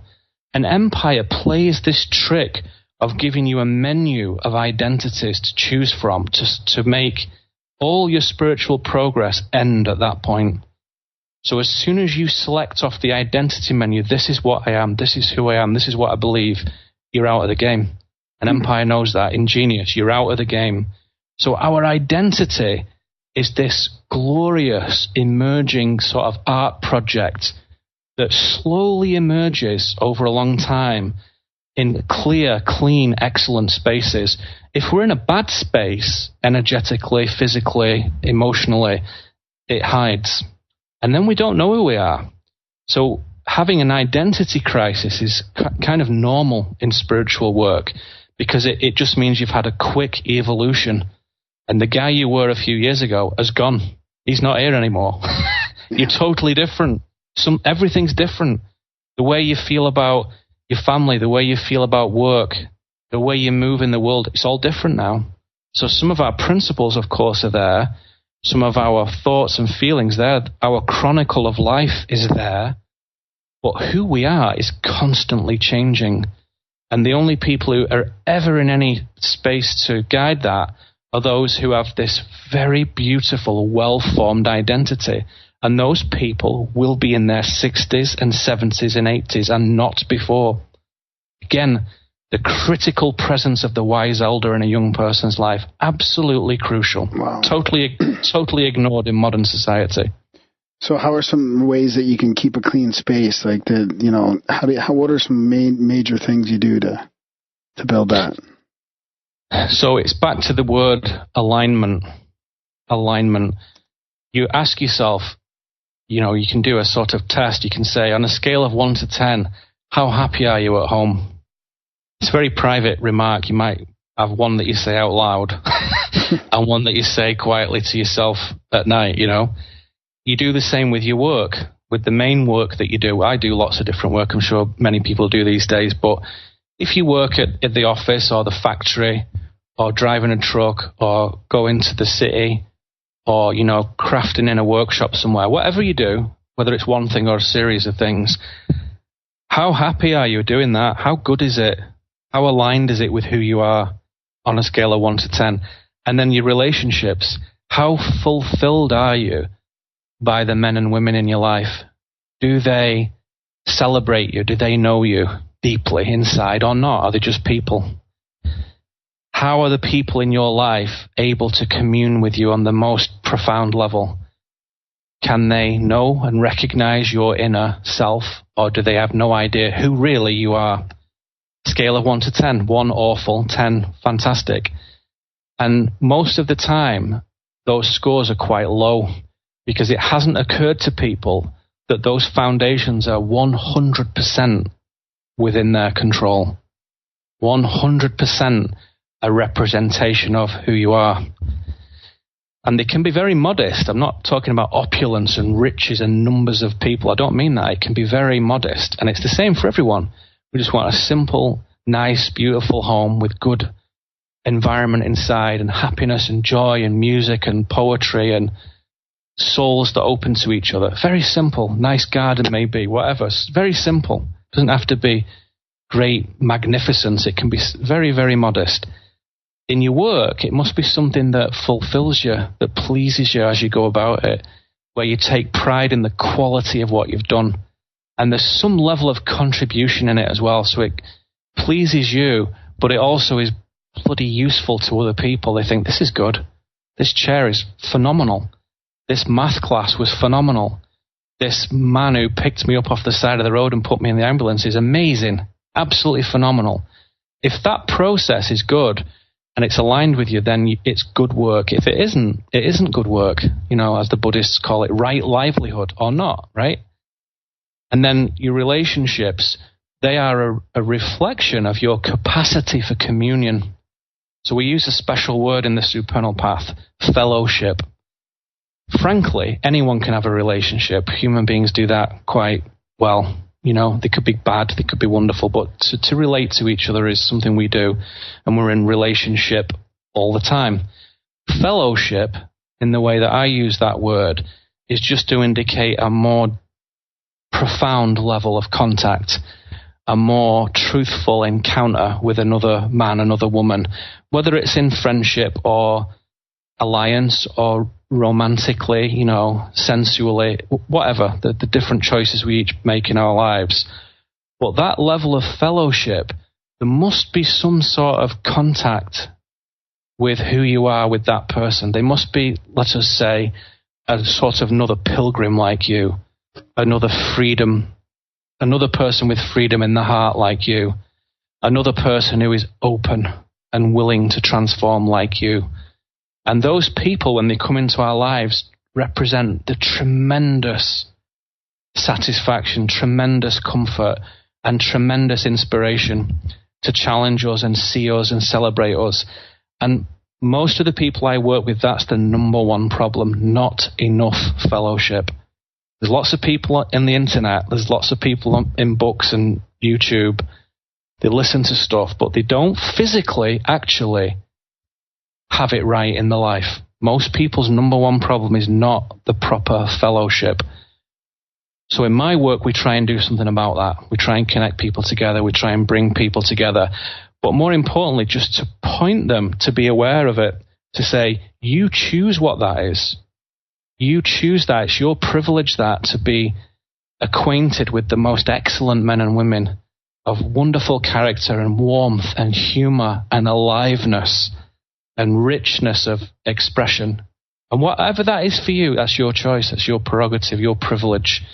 Wonderful privilege it is. Natural, everyone has it. But people don't think of it. They just sort of bump into people.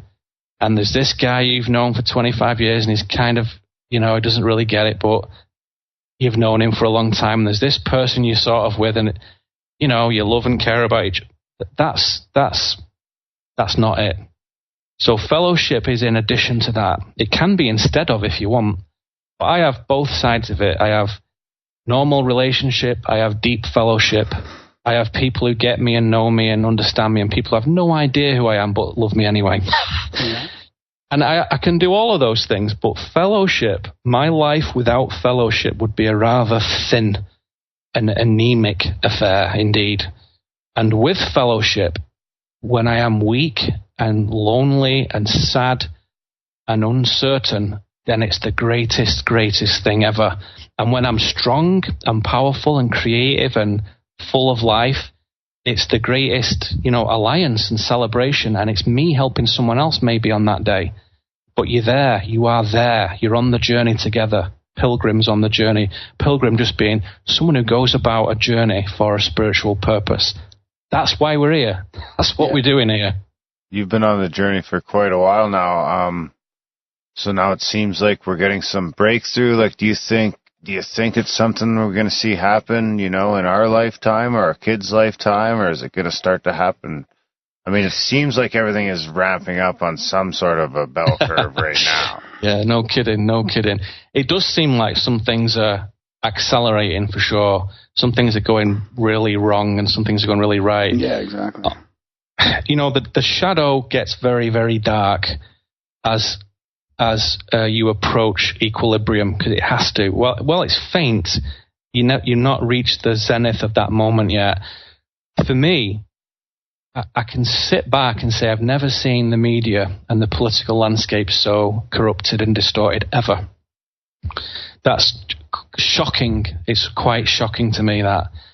But I can also sit with equal amazement and equal awe and say, I've never personally encountered so many amazing people with total compassion and total integrity and total love and artistry and, as I say, humor. It doesn't have to be a solemn affair, this, believe me. Mm-hmm. Very, very playful and vigorous people and, mischievous even. A wonderful, natural, playful human always has that element within them.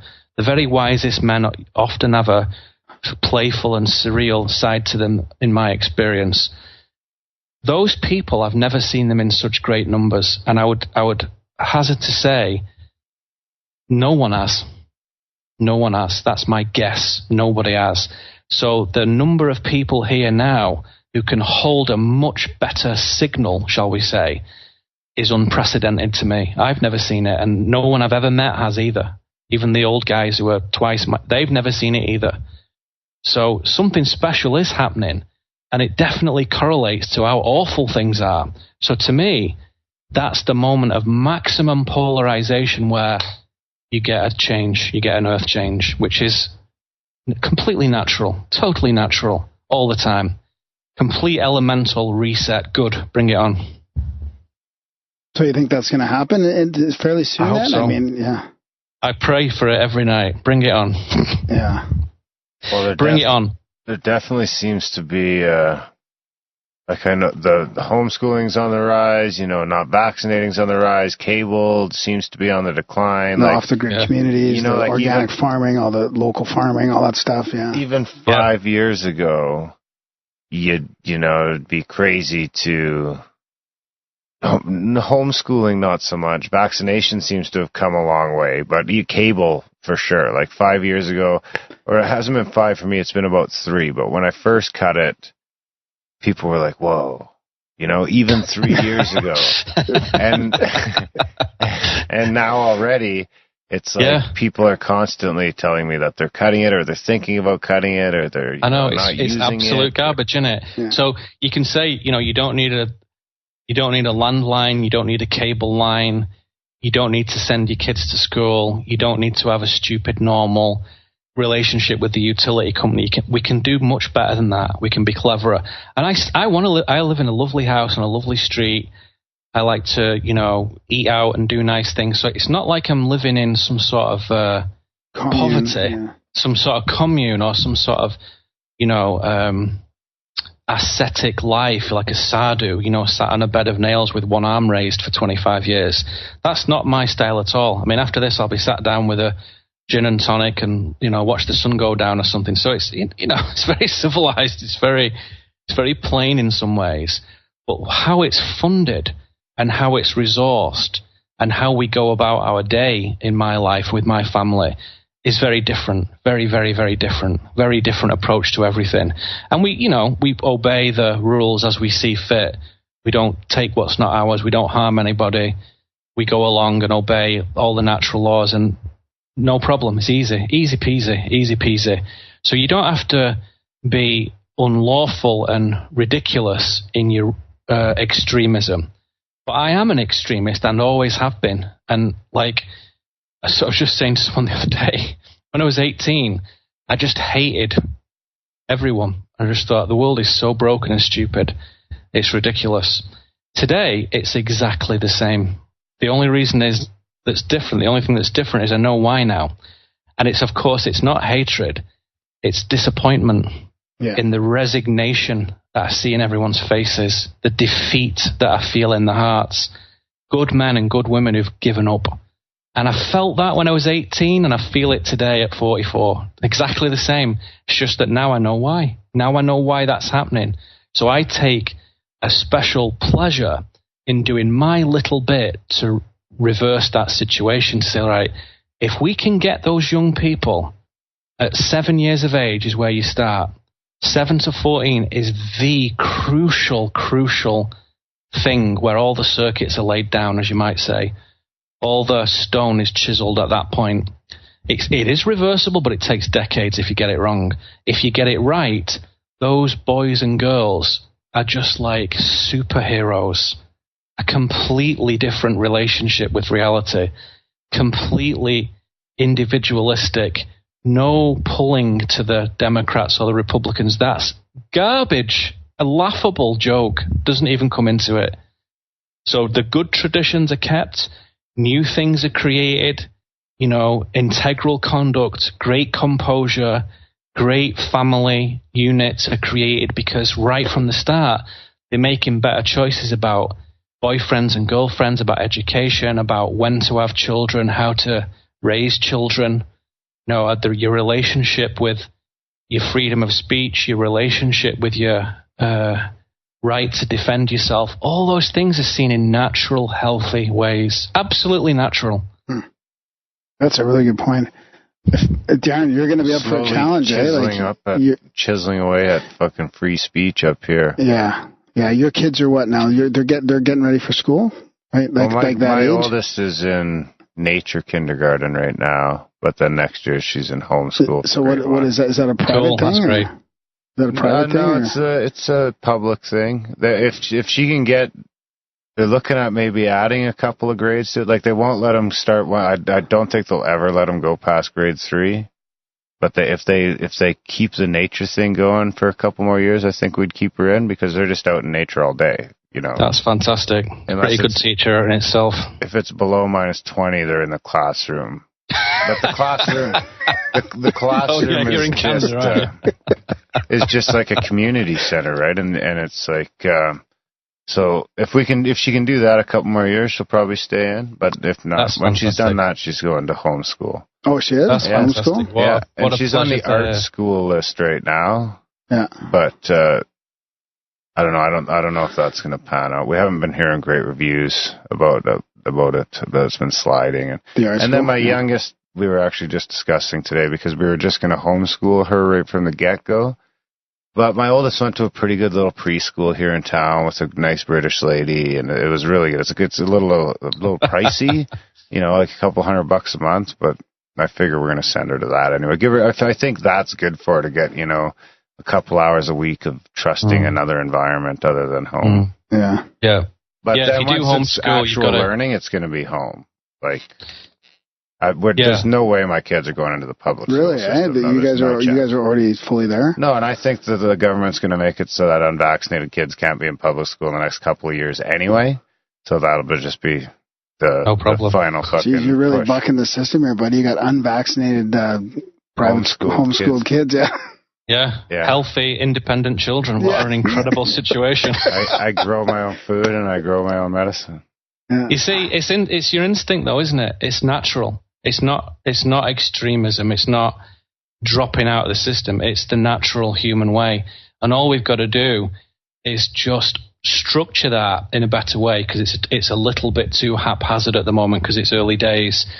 That process is happening, though, and will continue to happen, where just like, the television and the newspapers that nobody watches and reads anymore, a forward-thinking independent media is insane right now. A forward-thinking parent in 10 years' time would not dream of sending the children to a normal school. Right. Not dream of it.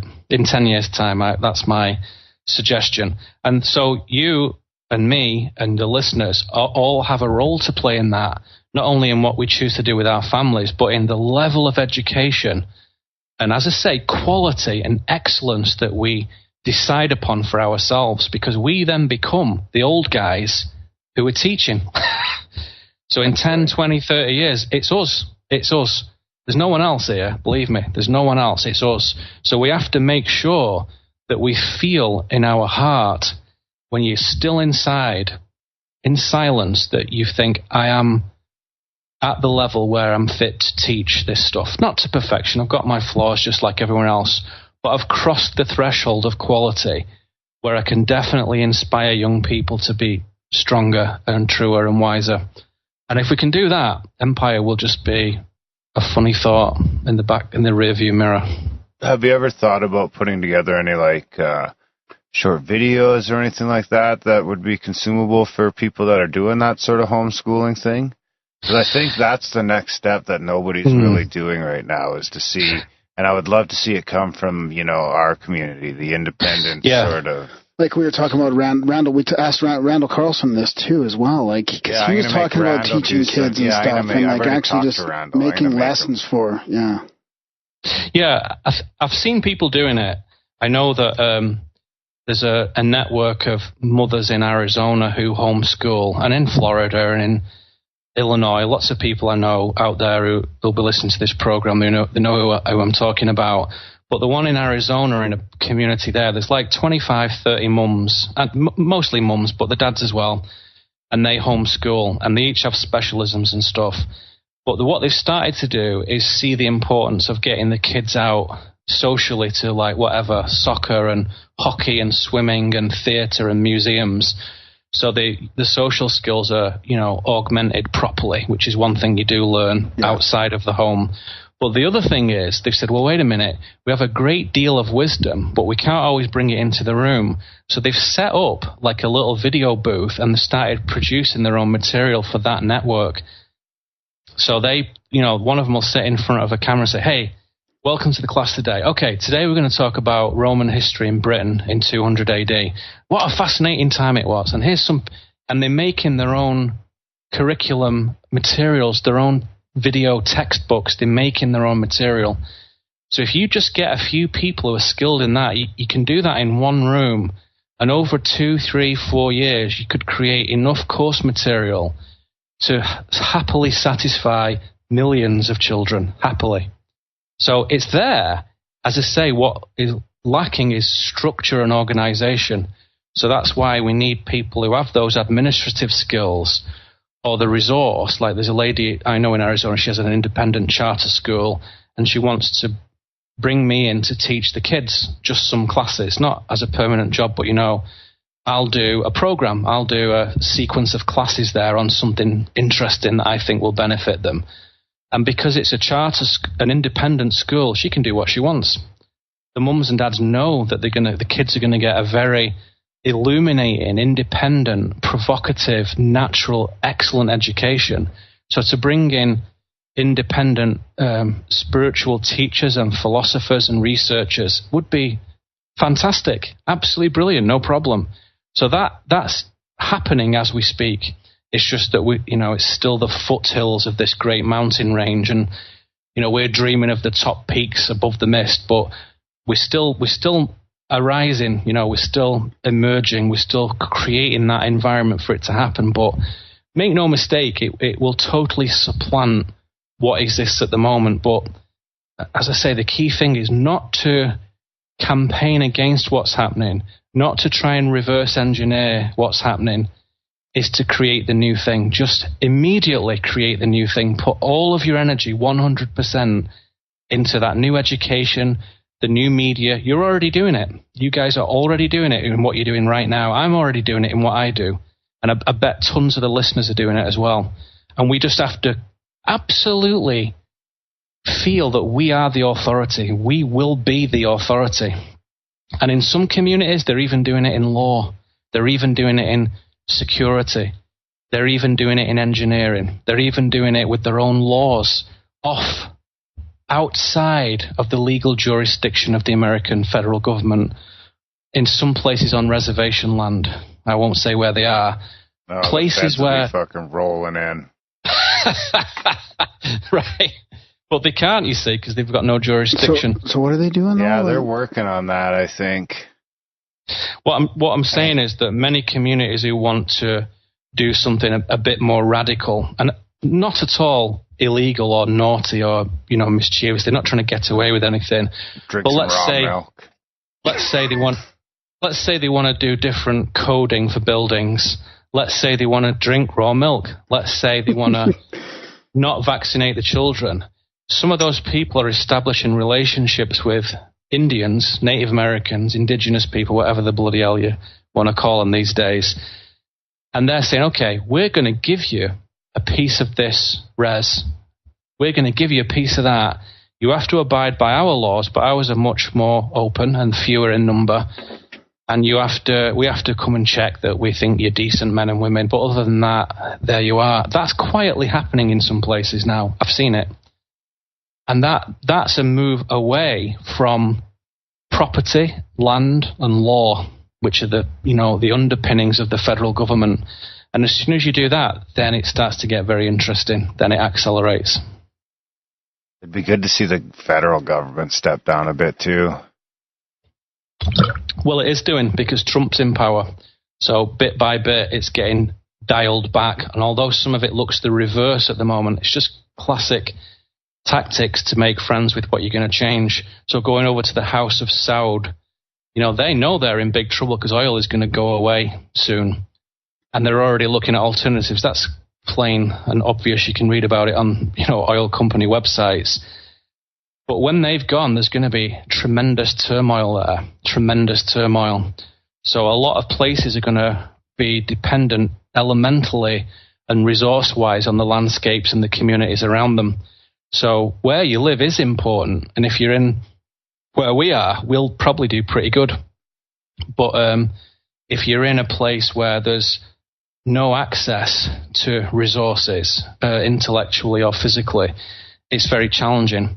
So I think clever people who can see this change coming quickly are beginning to see that to survive rapid changes in government and in earth changes and elemental changes, sure, you need some food and medicine and stuff and this and that and the other. But the key thing, one word. How do you survive earth changes? One word: community. And I don't mean the bullshit communities they talk about in the cities. I mean actual community of conscious people with wise elders. When you have that, the end of the world is just an exciting challenge. Bring it on. Bring it on. Bring it on right today, right now. Maybe not today. That's the test, isn't it? Maybe tomorrow might be better. Let's do it on Monday. Or maybe next week. Yeah, a week Tuesday. I do think things have to get a little worse still before they get better. I do think there's got to be. We still have Trudeau, so. Yeah, well, you're doing better than the poor French people who've got that new guy, Emmanuel Macron. Dear. What a flipping robot he is. He's like the Terminator out of Terminator 2. Unbelievable. There was a little video going around the internet of him and Trudeau going for a little walk together, and at one point it looked like he was going to pick a flower off of the thing for him. Yeah. Pretty good. Well, that's probably as good a place as any to wrap it up. Yeah, great. Oh. Some interesting, inspiring things. Oh, there. We didn't talk about your the gathering. We better talk about my thing. Yeah. Oh, yes. Gathering. Thank you. Yeah, we were talking about this before the show, weren't we? Yeah, every year in respect of gathering and of bringing people together, I have a sort of weekend seminar, gathering, workshop, opportunity for people to meet. And we've done it in many different places. We've done it in Portland, we've done it in Washington, we've done it in the mountains. And the last couple of years, we've done it at this super place called the Omega Institute, which is like a sort of big, spiritual holistic center up in upstate New York. And they have lots of interesting people there through the year from sort of May to September. And so September the 8th, 9th, and 10th, if you get yourself up to Rhinebeck in upstate New York, so it's not in the city with all glass and concrete and steel, it's up in the pastoral, rural landscapes, rolling hills and trees and rivers. It's very, very beautiful. And a lot of people will go up there for retreat and for peace and quiet. But on my weekend, you get that, but you also get fellowship. You will meet excellent people because over the years, we've started to formulate this group of people who come together. And many of them come year on year on year, and we come to learn together. And I will, give lectures, and you can see those on my website, neilkramer.com.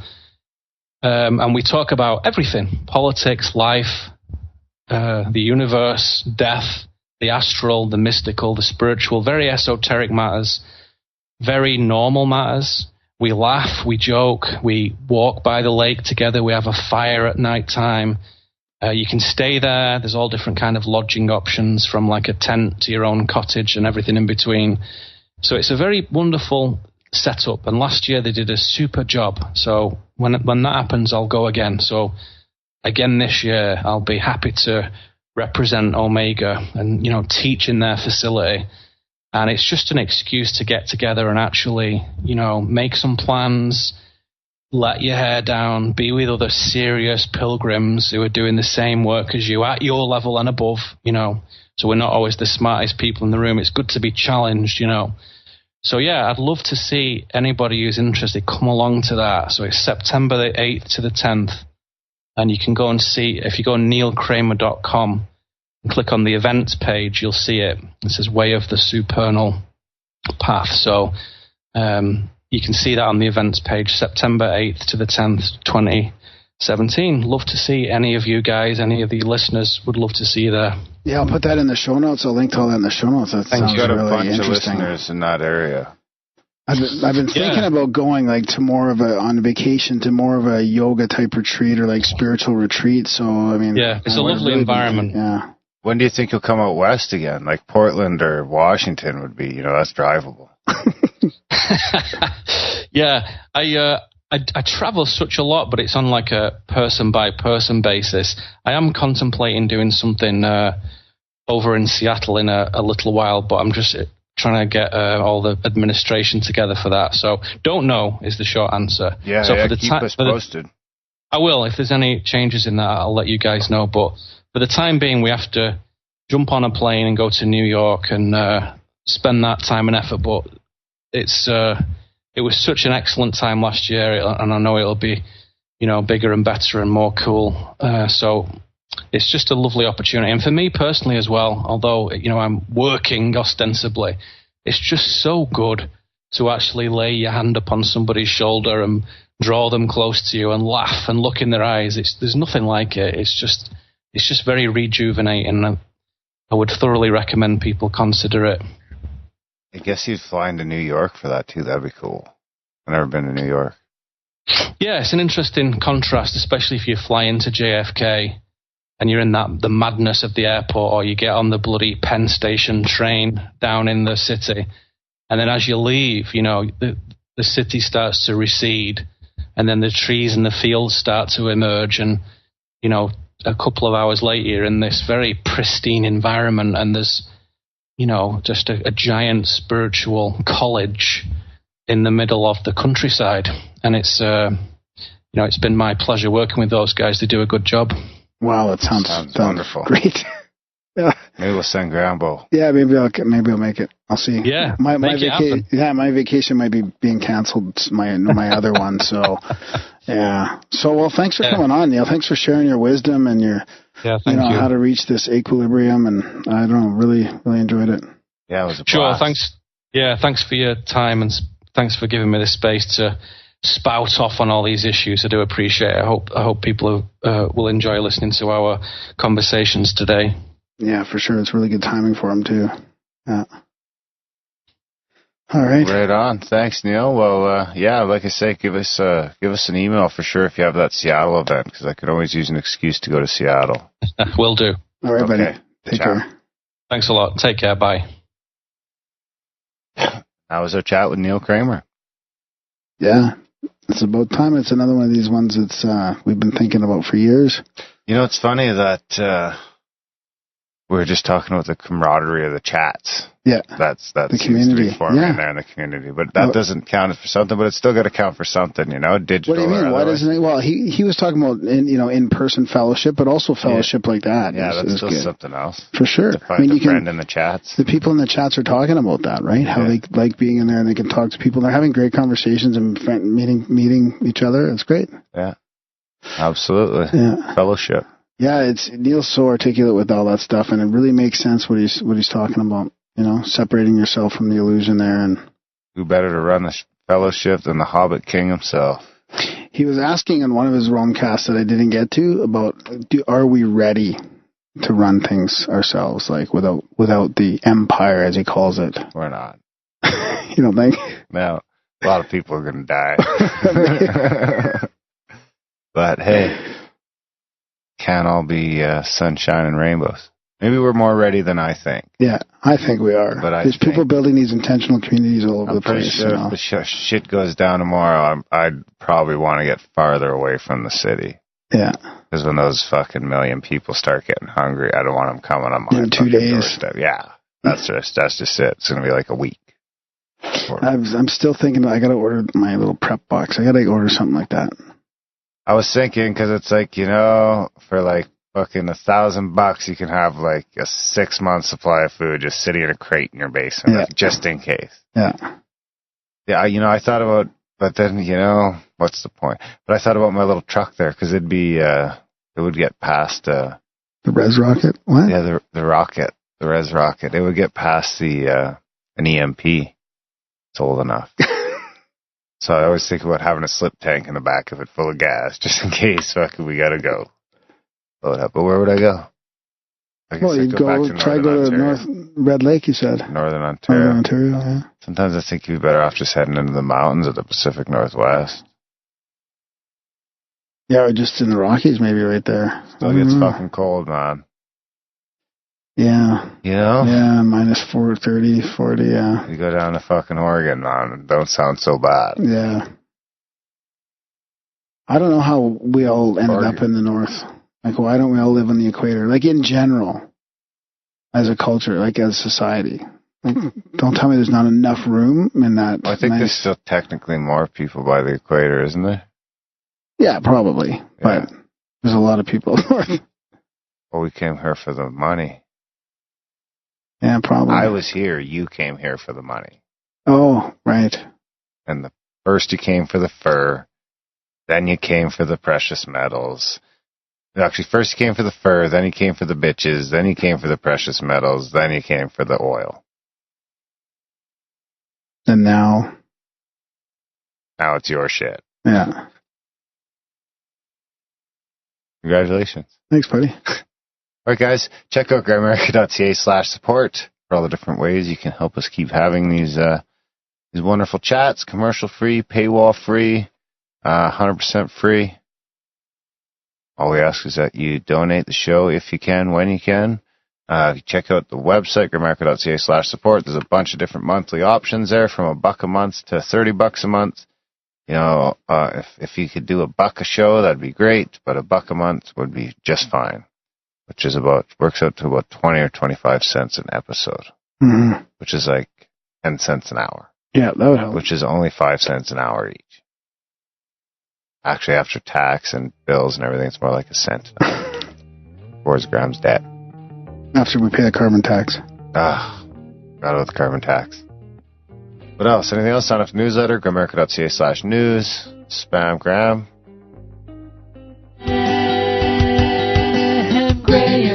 Graham.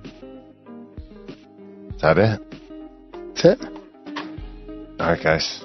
Thanks for listening, and we will see you next week.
I'm a rambling gram with synchronicities all over the web.